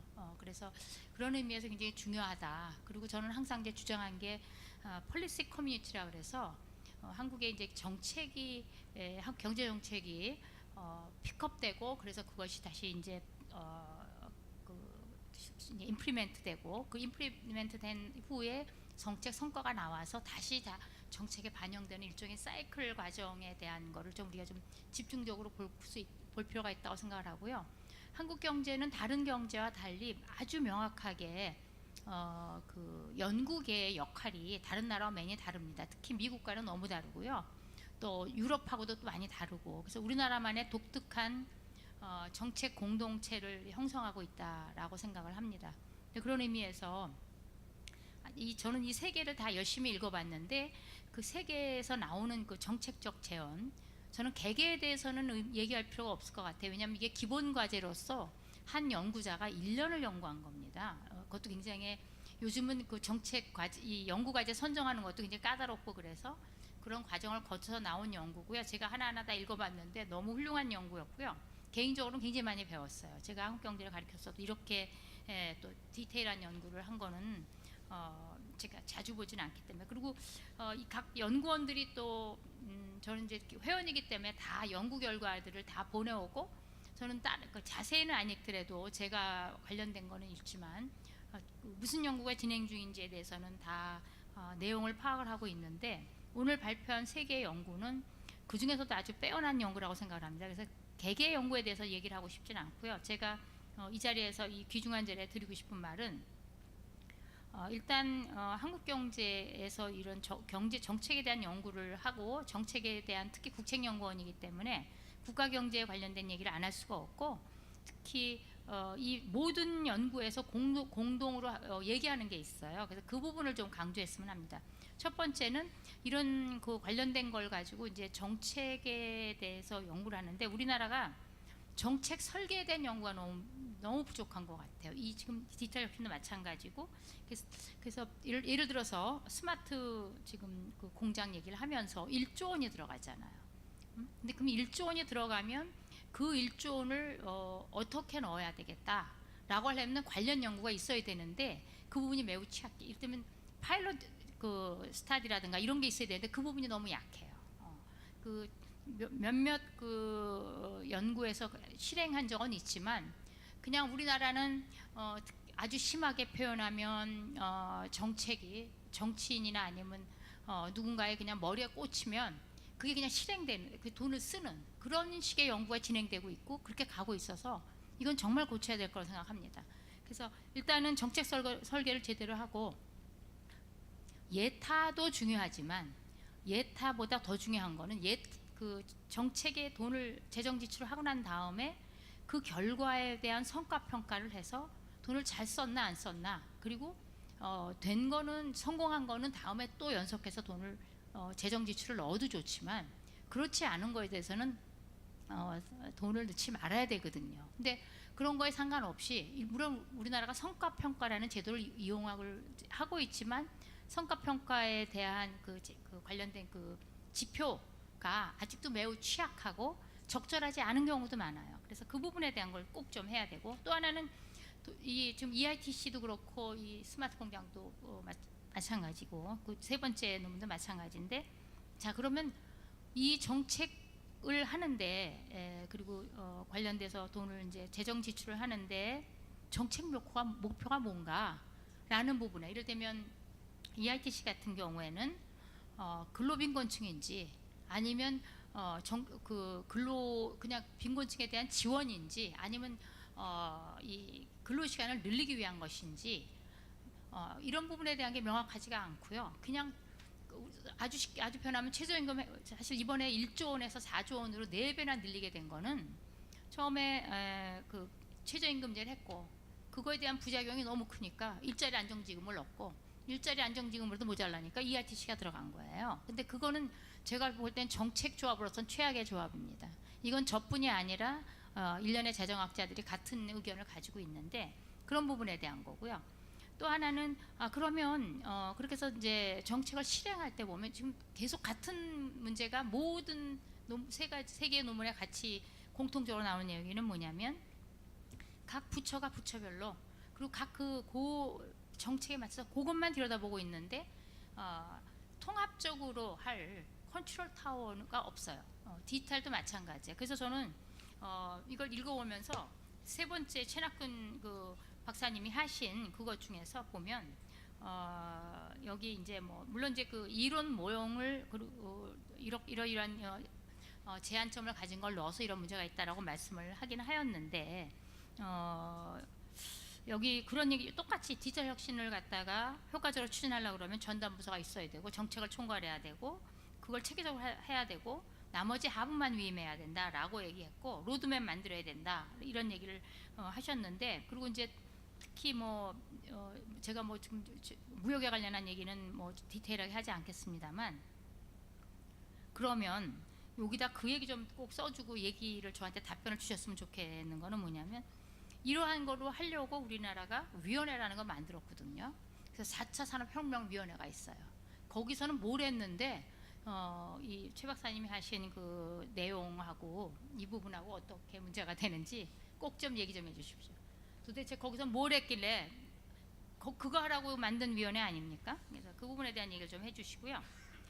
특히나 그래서 저는 학교에 있기 때문에 또 더군다나 지금 제가 한국경제학회 학회장을 맡고 있어서 전화 많이 받아요. 한국 경제가 이 모양인데 도대체 학자가 뭐라고 있느냐? 성명서 낭독해라, 나와라, 뭐 온갖 이메일을 다 받고 있는데 이런 류의 거는 다 각자 개인의 의견에 따라 그럴 수 있다고 치지만 우리가 적어도 학교와 그리고 대학, 특히 대학과 국책연구소 또 그리고 민간연구소 그리고 또 정부 그리고 업계에 관련된 협의체를 만드는 거에 대해서는 그 의견은 저는 굉장히 좋은 의견인 것 같아요. 왜냐하면 지금처럼 이렇게 복합적으로 문제를 해결해야 되고 그리고 전반적으로 총체적 난관에 부딪힌 적이 없었습니다. 한국 경제가. 그래서 이런 부분에 대한 거는 정부에서 지금 여기 우리 과장님 나오셨는데 들어가시면 꼭 우리 윗분들에게 말씀드려 주세요. 저도 물론 말씀드리겠습니다. 저 여러 가지로 요즘에 문재인 정부 2년 경제 성적 평가로 다양한 류의 세미나가 열리고 있고요. 내일도 지금 할 예정에 있고 저는 또 거기도 또 갈 예정에 있습니다. 그래서 얘기를 드리겠지만 관련된 협의체를 좀 더 적극적으로 활용해 주시고 그리고 거기서 나온 의견 특히나 이 지금 나온 이 세 개의 연구 결과가 저는 굉장히 시사하는 바가 크고 훌륭하다고 생각합니다. 그래서 꼭 좀 정책에 반영시켜 주시고 그 반영 결과가 어땠는지에 대해서도 꼭 피드백을 해 주시기를 부탁드립니다. 이상입니다. 예, 이실 회장님 감사합니다. 그럼 바로 이어서 이대중 과장님께서 토론해 주시겠습니다. 네, 기획재정부 통상정책과장입니다. 옆에 계시는 이인실 교수님께서 말씀하신 대로 세 가지 연구 너무 잘 들었고 그리고 많은 도움이 된 것 같습니다. 오늘 제목이 대국 및 연구 성과 보고회고 소 주제를 보니까는 국민에게 묻고 세기를 찾는다 이런 부분들이 있습니다. 그래서 저도 국민의 한 사람인데 연구 내용은 상당히 좋은데 이 국민들이 이 내용을 어느 정도까지 이해하실 수 있을까 이런 생각을 한번 해봤습니다. 그래가지고 저는 국민들의 눈높이에서 한번 좀 살펴보고 그리고 국민들의 눈높이에서 어떤 것들이 중요한지 한번 좀 커멘트는 아니고 밑줄 정도 긋는 정도로 제 발언을 드리도록 하겠습니다. 첫 번째로 국민들이 여쭤볼 부분들이 내가 낸 세금이 이러한 연구 성과로 잘 됐느냐 이런 질문을 하실 것 같은데 첫 번째는 세 가지 과제 역시 모두 다 정말 시의적절하고 매우 의미 있다고 생각됩니다.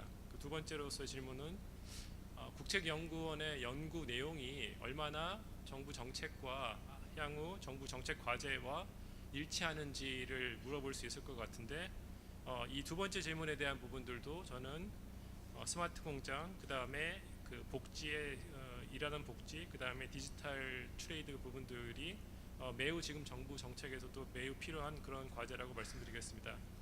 그리고 한 가지 더 제가 말씀드리면은 이 세 가지 과제를 어떻게 선정됐는지는 모르겠지만은 상당히 상이하고 좀 이질적인데 공통점을 찾으려고 많이 고민을 해봤습니다. 공통점을 찾으려고 해봤는데 제가 찾은 공통점은 두 단어입니다. 첫 번째는 위너라고 하는 단어고 두 번째로는 미래라고 하는 단어입니다. 왜 그렇게 말씀드리는가 하면은 스마트 공장도 그렇고 디지털 트레이드도 마찬가지고 승자가 다 가져가는 게 아니라 승자 독식이 아니라 승자가 모두 다 뺏어가는 그런 세상에 살고 있습니다. 다시 말하면은 1번과 3번의 과제들은 승자의 세상이고 그리고 2번에 대한 EITC 부분들은 승자에서 누락된 사람들이 어떻게 우리 사회에서 저희가 케어를 하고 보살펴야 되는지 그런 방향에 대한 부분들인 것 같습니다. 두 번째 단어로서는 제가 미래라고 하는 부분들을 했지만은 바로 이런 부분들이 첫 번째는 스마트 공장은 앞에 말씀드린 대로 미래 산업에 대한 부분들이고 두 번째 EITC는 저희가 고민해야 될 미래 복지에 대한 부분들이고 세 번째 디지털 트레이드는 미래 통상에 대한 부분이라고 저는 생각을 하면서 어떻게 보면은 상이하지만은 상당히 밀접하고 연관되어 있다고 생각됩니다. 제가 담당하고 있는 게 통상이기 때문에 대부분의 부분들을 세 번째 과제에 대해서 말씀드리고 간단하게 1번과 2번에 대해서는 한 가지 포인트만 말씀을 드리겠습니다. 그 통상에 대해서는 뭐 여러분들도 많이 아시겠지만은 하루가 걸다 하고 미중 간의 분쟁이라든지 아니면은 뭐 추가적인 관세라든지 뭐 이런 뉴스들이 너무나 많이 있습니다. 그런데 그러한 것들을 현상을 보는 것들도 중요하지만은 그 현상이 이어졌을 때 어떠한 의미가 있는지를 보는 것들이 매우 중요하다고 봅니다. 얼마 전에 저희가 그 통계를 한번 찾아봤는데요. 그 세계 경제에 대한 분석을 하고는 IMF에서 만들고 있는 세계 경제, 세계 GDP에 대한 통계를 한번 봤고, 그다음에 세계 교육에 대한 통계를 작성하고 있는 WTO에서 만들고 있는 세계 교육 증가율에 대한 통계를 봤는데 놀랍게도 2017년, 18년 이후로 되면서 세계 교육이 증가하는 속도가 세계 경제 성장하는 속도보다 떨어지고 있습니다. 과거에서는 이 수치가 세계 경제를 주도하는 것들이 세계 교육이었고 WTO 이후에 세계 경제가 어떻게 보면 자유화된 그 교육을 통해서 했지만은 이런 부분들은 사실 저희 나라 특히나 대외 의존도가 80% 이상 높은 나라에다가는 상당히 의미 있고 하기도 하고 매우 좀 심각한 부분들인 것 같습니다. 두 번째 특징을 말씀드리고자 하면은 기존의 그 무역이라고 하는 것들은 상품과 서비스를 교육하는 거였는데 지금은 이 보고서에서 말씀하신 것대로 데이터, 정보통신, 전자상거래 아마 이런 부분들로 쭉 가고 있는데 그런 차원에서 볼 때 디지털 혁신과 교육에 대한 부분들을 저희가 어떻게 대비하는지는 사실 우리 미래 그 통상을 넘어서 우리나라 경제가 어떻게 그 발돋움할 수 있고 그 낙후되지 않는지를 보는 매우 중요한 부분들인 것 같습니다. 이러한 측면에서 한 가지만 제가 말씀드리고 싶은 부분들은 그 자주 저희도 사실은 미국에 있는 카운터파트는 USTL이라든지 여러 기관들을 하고 있는데 거기서 어떻게 통상 이슈를 발굴하고 제기하는지를 본다고 하면은 99%가 아니고 100% 기업과 같이 연계해서 하고 있습니다. 그거는 바로 옆에서 계시는 이인철 교수님께서 말씀하신 대로 기업의 요구가 통상의 요구고 산업의 요구가 통상의 가장 첫 번째 우선순위인 것 같습니다. 그렇기 때문에 앞으로도 저희가 그 정책을 했을 때 디지털 혁신이라고 하는 정책을 정부나 연구기관이 만드는 것보다도 기업과 더욱더 연계해가지고 만드는 그런 노력을 기울이도록 하겠습니다. 그 첫 번째 부분들 의제인 그 과제인 스마트 공장 부분들에 대한 부분들은 저도 개인적으로 스마트라는 단어를 되게 좋아하는데 스마트가 되려고 그러면 여러 가지 요건들이나 다 돼야 되고 있는데 저는 또 한 가지가 관료들이 상당히 스마트해야 됩니다. 근데 관료들이 스마트하기가 상당히 쉽지 않은 부분들인 것 같은데 한 가지 뭐 제가 제안을 드린다고 하면은 이 스마트한 공장을 지원하면은 스마트한 지원 체계라든지 지원 방식도 해야 되지만은 아마 자세히 찾아보시면은 지원 방식은 과거에 똑같은 부분들이 있을 거고 그리고 한 기업이 정말 5천만 원 줄 수 있는 기업이 아니라 5억을 줘도 아깝지 않지만은 5천만 원밖에 줄 수 없는 그런 환경이 있는 것 같습니다. 그래서 그런 부분들이 지금 현재 정부에서는 적극적 행정이라고 해서 어느 정도의 과오라든지 실수는 좀 용납해 줄 수 있는 그런 제도가 있는데 이러한 제도가 관료 차원이라든지 지원 체계에서 스마트하지 않으면은 아마 이 스마트 공장에서는 아마 과거에 반복됐던 부분들이 많이 다 이제 그 다시 생기지 않을까 생각됩니다. 그리고 끝으로 EITC 관련된 부분들은 궁극적으로 정부가 추구하고 있는 것들은 소득 분배에 대한 개선이고 보다 또 포용적이고 따뜻한 사회인 것 같은데 지금 EITC 부분들은 그 기재부 세제실에서 이제 어떻게 보면 담당을 하고 있고 그렇지만 또 그 소득 분배에 관한 부분들을 찾아보면은 최저임금 부분들이 있고 그거는 고용부 최저임금위원회가 있고 또 기초생활수급부에 대한 복지부에 대한 영역들이 있고 또 기초연금에 대한 부분들도 있고 그 다음에 지자체에서 하시는 역할들도 있는 것 같은데 어떻게 보면은 제가 드리고 싶은 부분들은 다 이게 연관되어 있기 때문에 한꺼번에 같이 검토하지 않으면 안 되는 부분들이 있고 그리고 첫 번째 제가 그 주목했던 부분들은 그래프들 중에서 연령대별로 40대에서 50대가 가장 많다. 그리고 60대, 70대도 상당히 있고 20대도 상당히 적다 있는 부분들인 것 같은데 어떻게 보면 EITC의 근본적인 한계인 것 같습니다. 이 풀타임으로 일하시고 어떻게 보면은 그 학업이라든지 다른 부수 활동을 안 하시는 부분들만 어떻게 보면 혜택이 되는 부분들 같은데 어떻게 보면은 지금 현재 좀 취약 세대가 누구냐 하면은 현재로서는 노인이라든지 장애인 부분들이었는데 최근에 보면은 청년이라든지 청소년 그리고 일하는 청년들이 이런 혜택에서 많이 누수되는 부분들이 있는 것 같습니다. 그리고 이거를 다 EITC 제도에서 커버할 수 있는 부분들은 아니지만은 제가 예전에 청년 업무를 조금 했을 때 가장 청년 업무들 중에서 가장 심각한 문제는 뭔가 하면 니트 문제입니다. 니트. 그리고 이분들을 한 번에 수면 아래로 떨어졌을 때는 다시 이제 회복되지 못하는 부분들이라고 하면은 니트 계층이 어떻게 보면은 EITC 제도에서 어느 정도의 좀 고려가 될 수 있는 부분들이 있는지 아마 이런 것들도 한번 미래의 과제에서 한번 조금 더 고려하실 수 있지 않을까 생각해봤습니다. 이상입니다. 예, 감사합니다. 이제 정부 측의 어떤 그런 시각이라고 볼 수도 있겠는데요. 다음은 업계에서 오셨는데 이승호 이노디랩 대표님께서 말씀해 주시겠습니다. 네, 이성호입니다. 네, 저는 주로 이제 디지털 경제를 이제 주 전문 분야로 보고 있는데요. 오늘 이제 두 개의 자료가 이제 디지털에 관한 내용이어서 저는 주로 그 두 개 중심으로 코멘트를 하도록 하겠습니다.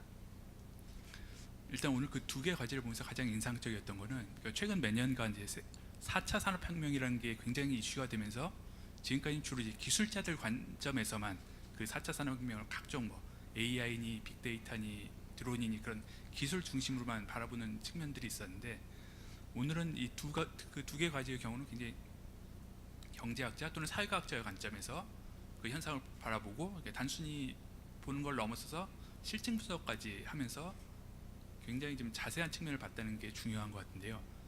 그러니까 특히 이제 저는 중요한 구분이 자동화와 스마트화의 구분이 굉장히 중요한 것 같아요. 그러니까 지금까지는 그러니까 자동화는 단순히 기술자적 관점에서 어떤 첨단 기술을 얼마나 집어넣느냐는 거고 스마트화는 그걸 통해서 그러니까 사실 디지털 기술이라는 건 단순히 필요 조건일 뿐이고 다양한 뭐 경영 혁신이나 인적 자본 쇄신 그런 것들이 다 결합됐을 때 총체적으로 생산성이 증가하는 건데 그러니까 그런 것들을 다 포괄하는 게 이미 스마트화였던 것 같은데요. 그러니까 사실 PC가 1980년대 미국의 거의 대부분의 기업들이 퍼지면서 굉장히 정보화 열풍이 컸었는데 막상 그때는 생산성이 별로 증가하지 않아서 그때 솔로 같은 사람이 프로덕티비티 패러독스를 이제 언급하기도 했죠. 그러니까 실제로 PC가 80년대 미국 모든 기업에 깔리고도 실제로 생산성이 올라가는 거 90년대 후반에 이제 닷컴 붐이 일면서 그때 이제 생산성 향상으로 이어지는데요. 그러니까 10년 이상이 소요돼서야 그러니까 사람들이 PC를 막상 업무에 쓰면서도 업무하는 방식은 또 여전히 과거 방식들이 많았어요. 그냥 PC로 다 문서를 친 다음에 그걸 출력해서 윗사람한테 사인 받고 그것도 서류 철에 다 보관하고 그런 식으로 굉장히 과거식으로 일하는 그래서 미국에서 그걸 paving the cow path라고도 하는데요. 속아가는 길을 아스팔트만 깔았다 그런 식들이 많았는데 그러니까 실제로 그 이후에 각종 경영 혁신들이 결부되면서 크게 생산성이 늘었고 그러니까 결국 스마트화도 그런 것들이 같이 결부돼야지 단순히 그냥 그러니까 우리나라가 지금까지 잘했던 건 원래도 외국에서 가장 최첨단 장비들을 수입해서 우리나라의 근면하고 저렴한 노동력을 결합시켜서 싸게 대량 생산해서 다시 세계에 파는 그러니까 지금까지 유형자산 중심으로 우리나라는 항상 성장을 해왔었는데 스마트화라는 건 단순히 첨단 장비를 받아들이는 걸 넘어서서 그 장비들을 어떻게 하면 효율적으로 그것들을 재구성해서 그걸 통해서 어떻게 가장 효과적으로 운영하고 또 그걸 통해서 남들이 못 만드는 새로운 제품들을 계속해서 더 만들어낼 수 있느냐 그 단계까지 가야 되는 것 같은데요. 그래서 그런 측면들을 포괄적으로 봤다는 게 그래서 특히 이제 MOPS라고 해서 이제 미국에서 그 매니지먼트 역량을 측정하는 그것과 같이 평가를 하면서 이것들이 서로 상호 보완제의 관계에 있다는 것들을 잘 보여준 게 굉장히 중요한 측면이었던 것 같고요.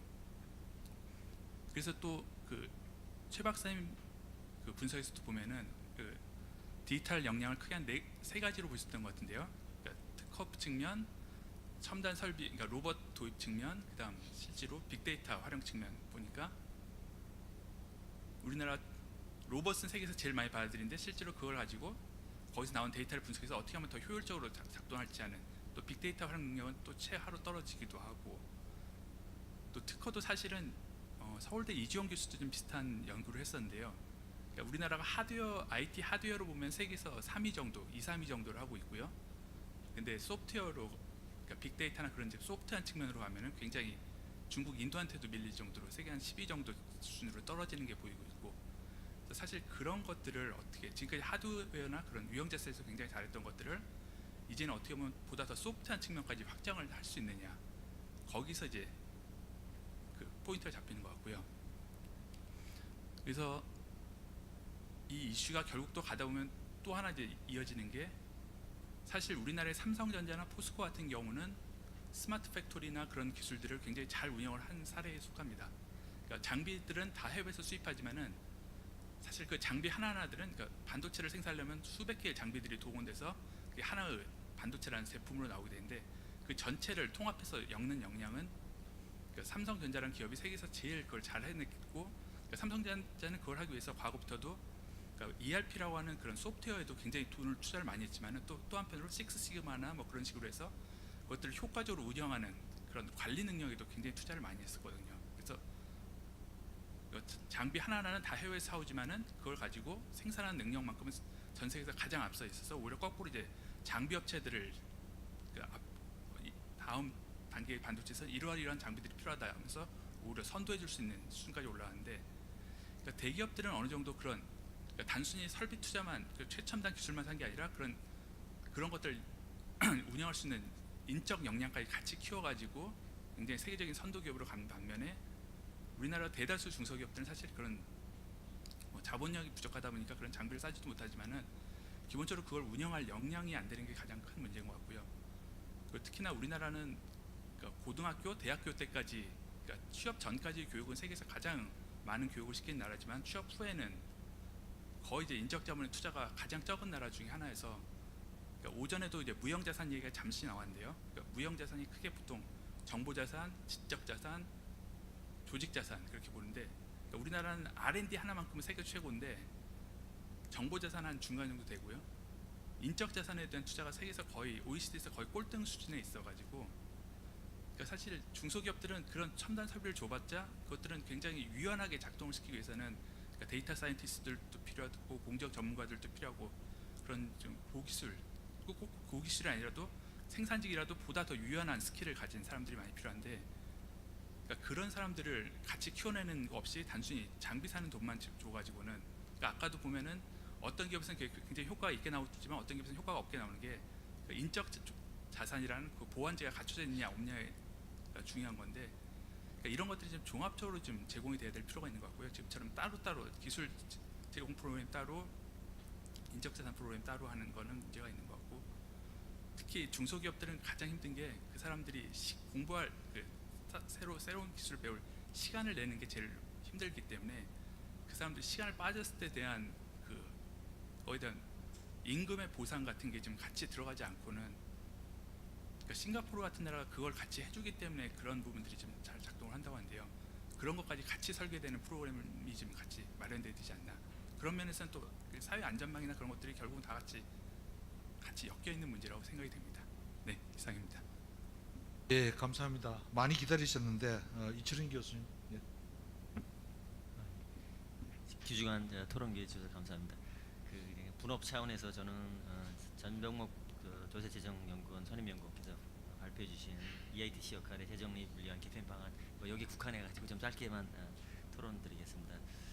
논의 배경을 간단히 살펴보자면은 EITC 제도는 조세 제도와 이전 지출 제도를 본격적으로 결합하게 된 어떻게 보면 우리나라에서는 굉장히 정책적으로는 굉장히 처음으로 시도된 그런 독특한 구조의 제도라고 할 수 있습니다. 그리고 민스 테스트 제도라고 해서 자산 조사를 거치고 그 다음에 무엇보다 세금을 이제 내는 것이 아니라 다시 돌려주는 그런 환급 프로그램을 결합한 제도로서 굉장히 행정적으로도 로드도 많고 나름대로는 굉장히 디자인되기 쉽지 않은 그렇지만 굉장히 선진국들 중심으로 해서 시행되는 제도가 이제 저희 나라에 이제 도입됐다는 면에서 굉장히 큰 의의가 있다고 봅니다. 그래서 특히 정치적으로 볼 때는 이제 양당제 구조 하에서 보면 양극단보다는 주로 약간의 중간 계층, 특히 우리나라 케이스에서는 이제 저소득 근로계층에 대한 지원이라는 그런 차원에서 이 계층은 여러 어떤 대중정치의 어떤 구조상 지지를 많이 받기 쉬운 계층이기 때문에 아마 그런 차원에서 우리나라에서 아마 EITC 제도가 상당히 다른 제도보다 좀 더 이렇게 빨리 제도가 정착이 됐고 또 확대되고 있는 것이 아닌가 하는 그런 생각이 듭니다. 그래서 2008년도부터 이제 시행됐고 나름대로 이제는 정착의 어떤 단계에 이르렀지 않았나 이렇게 생각됩니다.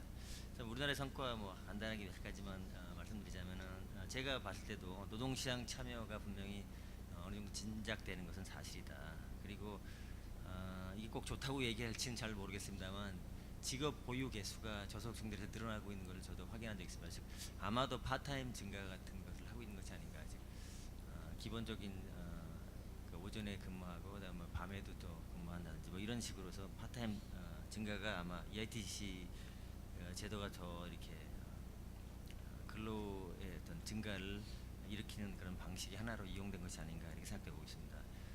그다음에 무엇보다 국민기초생활보장제도의 대상이 되지 않는 가구 그리고 차상위 계층들에 대해서는 이 제도가 거의 뭐 유일하게 과거에는 큰 의미를 지니고 있는 제도가 아닌가 싶습니다. 그리고 현재 분배가 좀 악화되어 있고 노동시장 상황이 좀 어려운 상황에서는 그 다른 제도보다는 상대적으로 좀 세밀하고 정교한 그런 지원 제도의 어떤 의미를 지니고 있다 이렇게 생각됩니다. 마지막으로 몇 가지 이제 개편안에 대해서 한두 포인트만 그냥 제 나름대로 생각을 말씀드리자면은 그 전반적 확대가 추진되고 있는데 이제 과연 그럼 어디까지 확대되고 어떤 의미로 우리가 이걸 바라봐야 되냐 여기에 대해서 이제 당연히 재원 조달 여건이 뭐 호전됐다고 할 경우에는 재분배 확대를 충분히 이제 고려할 볼만하다. 아마도 뭐 현재 상황은 아마도 이게 이제 계속 그 과거처럼 1, 2년 전처럼 계속 재원 조달 가능성이 계속 양호하냐 여기에 대해서는 약간 벌써 이제 회의가 좀 들기 시작하는데 또 거꾸로 뭐 가장 극단적으로 말씀드리자면 국채를 발행해서 이런 재원을 조달했다 여기에 대해서는 저희들 약간 점점 조심스러워질 텐데 뭐 거기서 어떤 밸런스를 저희가 좀 찾아야 되는 시기라고 생각됩니다. 그래서 여기에 대해서 뭐 각자 뭐 다 뭐 의견이 분분할 텐데 계속 좀 그 세밀한 그런 분석이 필요할 테고요. 그 다음에 약간은 이거 염려되는 분야인데 저도 그 최저임금 제도와 EITC 제도를 본 연구에서는 같이 결합해서 보는 건 너무 큰 과제이기 때문에 아마 안 하신 것 같은데 그 현실에서는 양자를 이렇게 구분해서 제도를 따로따로 이제 평가하는 것이 쉽지 않다고 봅니다. 그래서 그 뭐 현실적으로 말씀드리자면 최저임금 제도에 따라서 노동 수요가 감축됐는데 동시에 EITC 제도에서 노동 공급이 늘어난다고 한다면은 그 노동 공급의 증대분이 노동 수요 감소분에 따라서 충분히 소화되기 어렵지 않냐.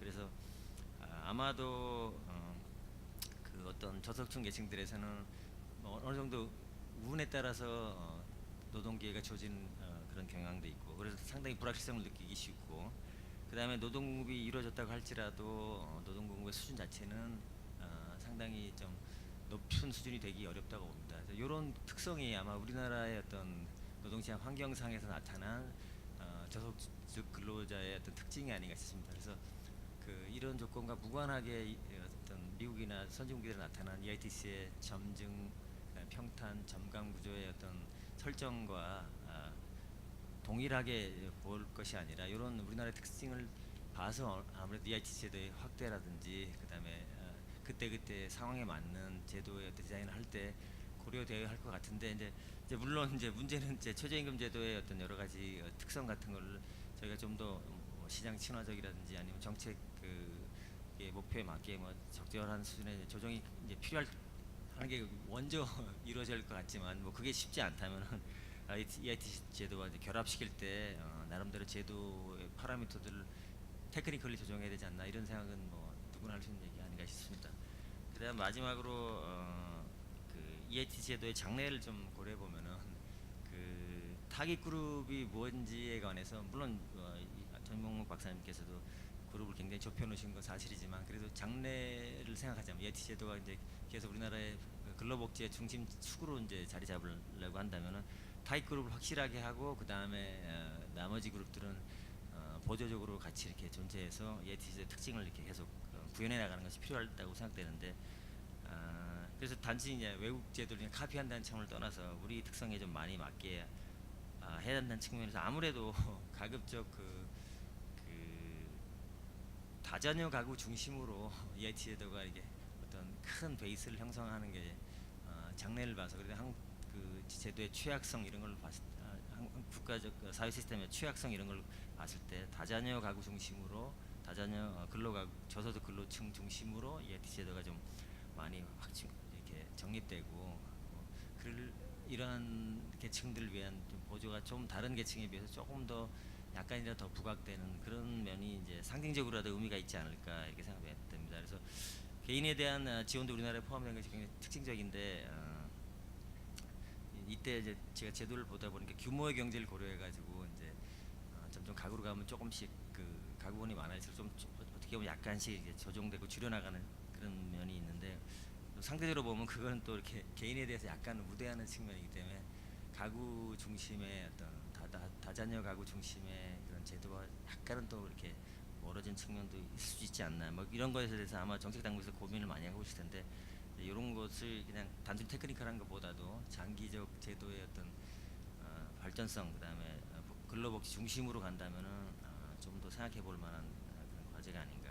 그래서 마지막으로 AT 제도와 이제 여타 제도 간의 이제 구분에 대해서 조금 더 이제 염려를 해야 될 텐데 단순히 이제 확대만 하는 것보다는 근로 유인 가능 가구가 이제 어떻게 되겠는가. 그래서 그 가구들의 중심적으로 물론 이제 AT 제도가 이제 설정이 돼서 특히 미국 수준의 어떤 그런 제도로 제도 이상으로 저희가 확실히 아까 시산된 결과를 보니까는 이제 4조 이상 뭐 7조까지 갈 수 있는 정도 그 규모라면 미국 어떤 규모보다 확실히 넘어서는 규모니까 그럴 때는 뭐 그런 방향으로 갈 수 있다고 봅니다. 근데 그 방향이 만약 정당화되려면은 EATC가 이제 근로복지 중심으로 완전히 복지의 어떤 큰 축을 이루고 나머지 제도는 또 같이 팽창해 버리면 어떤 특징들이 서로 상충돼 버리는 구조로 갈 수 있으니까 적절히 어떤 선택에 관한 정책적 선택에 관한 문제에 저희들이 봉착하지 않을까. 거기에 대해서는 여러 가지 연구뿐만 아니라 국민적 합의도 같이 따라줬으면 좋겠습니다. 이상입니다.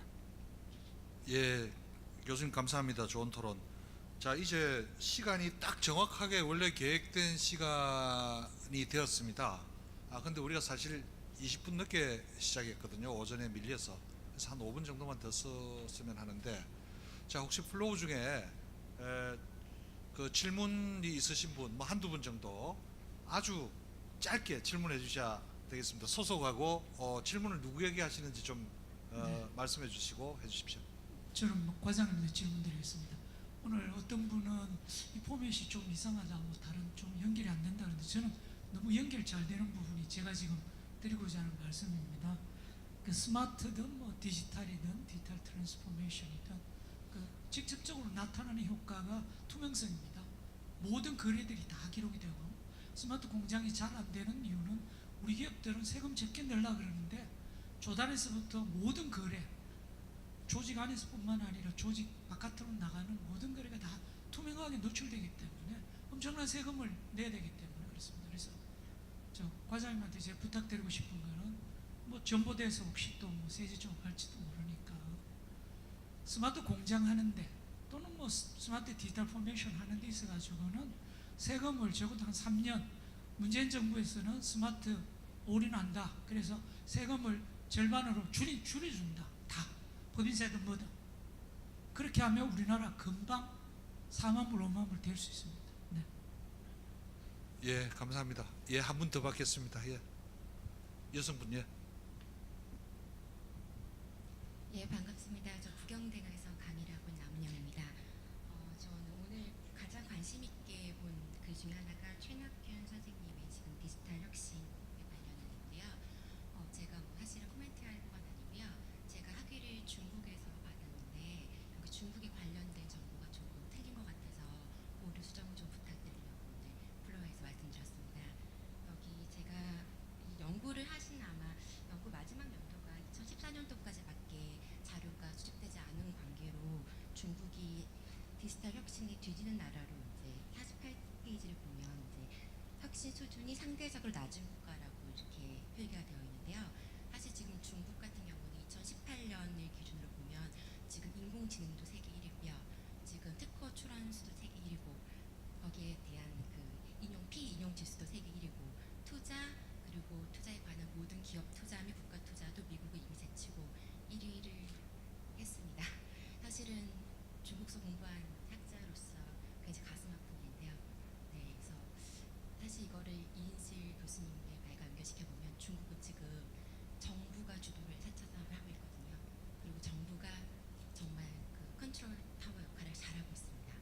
시용안이라고 스마트 공장이 아니라 스마트 시티를 만들고 있고요. 웨이강파오라고 미국 실리콘밸리를 넘어서는 도시도 있습니다. 저희가 이제 연구를 할 때 사실 벤치마킹을 잘하는 게 중요하잖아요. 그래서 이제는 조금 옛날과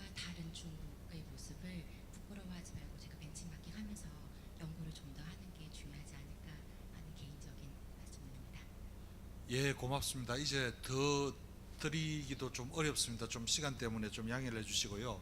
이제 세 분 저 마이크를 저쪽으로 좀 갖다 주시면 감사하겠습니다. 저 발표자 분들께 기회를 드릴 테니까 최낙근 박사님께 질문도 있으셨고요. 그래서 굳이 해당이 안 되시면 말씀 안 하셔도 되고 간략하게 한 말씀씩 해주십시오. 예, 우선 그 이인실 교수님 말씀하신 그 4차 산업혁명위원회 지금까지 뭘 했느냐 이런 말씀하시는데요. 제가 이제 자료를 보면은 그 혁명위원회가 장관급 5명하고 민간위원 25명, 그다음에 청와대 과기 보좌관이 들어가 있습니다. 그래서 전체 31명인데요. 하는 역할을 보니까 그 정책 조정도 좀 있고, 그다음에 실행 계획을 점검하는 데 이렇게 있는데요. 사실은 가버넌스가 잘 갖춰지려면 정책을 총괄적으로 수립을 하고, 그다음에 충돌되는 정책을 좀 조정을 하고, 그다음에 사업 감독을 하고, 이런 게 잘 유기적으로 돼야 됩니다. 그런데 지금 보면은 역할 그 운영 규정이나 이걸 보면 감독 대신에 점검하면 약하지 않습니까? 감독보다. 그다음에 어떤 그 조정은 뭐 한다고 나와 있으니까 조정들이 하고 있고요. 그다음에 정책도 보면은 5개 부처, 국토부까지 5개 서로 됐는데요. 각 부처가 내는 정책들을 조정하는 역할이지, 어떤 4차 산업혁명회가 주도적으로 잡아가지고 전체 우선순위를 짜고 그걸 수립하는 기능은 아직은 좀 약한 것 같아요. 그래서 이인식 교수님 말씀하신 코멘트대로 4차 산업혁명회가 있긴 있는데 조금 더 역할을 강화할 그런 몫이 있지 않느냐, 그런 차원에서 말씀드린 거라고 이해해 주시면 될 것 같습니다. 그다음에 플로우에서 나온 질문이 이제 2018년도에 중국 데이터를 말씀하셨는데, 저희 데이터가 그 미국 그 특허 통계청에서 나온 데이터 2015년까지의 데이터입니다. 그래서 약간 타임렉이 있으니까 그런 부분 아마 추후에 반영될 것으로 이렇게 기대가 되고 있습니다. 네, 감사합니다. 저도 뭐 특별히 드릴 말씀은 없는데요. 우리 남아 있는 것이 최저임금과 근로장려금에 어떤 제도를 주된 제도로 갈 것이냐, 거기에 대해서는 제도의 발전 속도와 긴밀한 관계가 있기 때문에 그것들이 노동시장에 미치는 영향, 노동시장의 구조, 뭐 그런 부분과 같이 좀 추가적인 연구가 필요해서 역할을 잘 정립하는 게 필요할 것이라는 말에 저도 동의를 합니다. 네, 저는 두 가지 간단히 말씀드리고 싶은데, 4차 산업혁명위원회는 기본적으로 심의조정기구로서 정책 설계나 이런 거를 하는 기구가 아니고, 그리고 그래서 기본적인 한계가 있는 기구입니다. 그리고 또 하나는 이 가버넌스 구조가 아무리 전문가 몇 명을 모아놔서 그분들이 정책을 설계한다고 좋은 가버넌스 구조가 아닙니다. 그래서 전체 생태계, 이 스마트 공장을 비롯한 산업 생태계의 모든 기업들이 참여를 같이 할 수 있는 그런 가버넌스 구조로 가야 되는 게 되게 중요하다고 생각을 하고요. 그리고 스마트 공장 관련해서 아까 그 플로어에서도 저희 질문을 해주셨지만, 그 기업들이 정보 공개나 이런 여러 가지 문제 때문에 설치를 꺼리는 경우가 있기 때문에 중소기업과 대기업 간의 관계에서도 그렇거든요. 대기업의 중소기업 정보 다 넘어가 버리면 스마트 공장 우리가 왜 하냐 했을 때, 그런 거는 기술적으로 사실 해결할 수 있는 부분이기도 해서 이거를 그런 우려 때문에 꺼리기보다 적극적으로 정부가 나서서 해야 되는 부분은 사실 중소기업한테 스마트 공장 설치해라가 아니라 설치할 수 있는 환경을, 그런 정보 보안 문제나 이런 것을 확실하게 해주고 제도적인 정치를 마련해 줘야 스마트 공장이 가능해지는 환경이 됩니다. 네, 이상입니다. 예, 고맙습니다. 세 분 발표하신 분들 정말 좋은 내용 해주셔서 감사드리고요. 또 네 분 토론자분들께서도 앞으로 보완할 수 있도록 많은 새로운 아이디어를 주신 것 같습니다. 세 분 발표자들의 성은 다 달랐는데 저를 비롯해서 이 자리에 앉아있는 토론자분들의 성은 어떻게 다 똑같아요. 그래서 차별성 속에서 또 동일성도 있다, 이런 걸 좀 찾은 것 같습니다. 그 토론자들께서도 여러 가지 잘 그 지적을 해주셨고, 또 격려도 해주셨고요. 국정연구원에 대해서 또 보완할 사항에 대해서 또 이렇게 지적도 해주셨습니다. 그리고 플로어에서는 또 정부에 요청하는 사항도 이렇게 오늘 짧은 시간이지만 해주셨고요. 그래서 정부 측에서도 잘 고려하셔서 정책 시행하는데 좀 고려를 해서 참고를 하시면 좋겠습니다. 어쨌든 오늘 나온 말씀들은 정부 정책을 좀 더 잘 가다듬고 실질적으로 집행하는 데 도움이 될 뿐만 아니라 또 후속 연구를 하는 데 있어서도 많은 도움이 될 수 있는 그런 그 토론이었다고 생각을 합니다. 지금 세계 경제가 상당히 어렵고 또 그것이 우리에게 영향을 미치기 때문에 녹록지 않은 그런 상황입니다만은 이런 때일수록 저 자신도 그렇고 우리 국책연구원에 몸담고 계시는 분들이 이 정책적인 어떤 새로운 아이디어, 창의적인 아이디어를 많이 내주셔야 될 것 같고 또 연구의 퀄리티도 많이 높일 수 있는 그런 각오를 다져야 되지 않겠느냐 이런 생각을 합니다. 어쨌든 오늘 이런 자리에서 같이 이 경사연 전체가 모여서 논의하는 자리가 뭐 처음이라고 이렇게 하셨는데요. 그러다 보니 똑같은 주제는 아니지만 그래도 상당히 공통점이 많았던 것 같습니다. 오늘 경제통상 분야에서 모든 걸 다 포괄할 수도 없고요. 이 짧은 시간 동안 몇 가지만 이렇게 추려서 했고 오늘 발표되지 않은 자료들도 좋은 보고서들이 많이 있습니다. 참고해 주시면 감사하겠고요. 조금 뭐 시간이 지체돼서 죄송합니다만은 오늘 다시 한번 토론 발제자 여러분 그리고 토론자 여러분 그리고 끝까지 자리에 계신 청중 여러분께 감사드립니다. 이것으로 마치겠습니다. 감사합니다.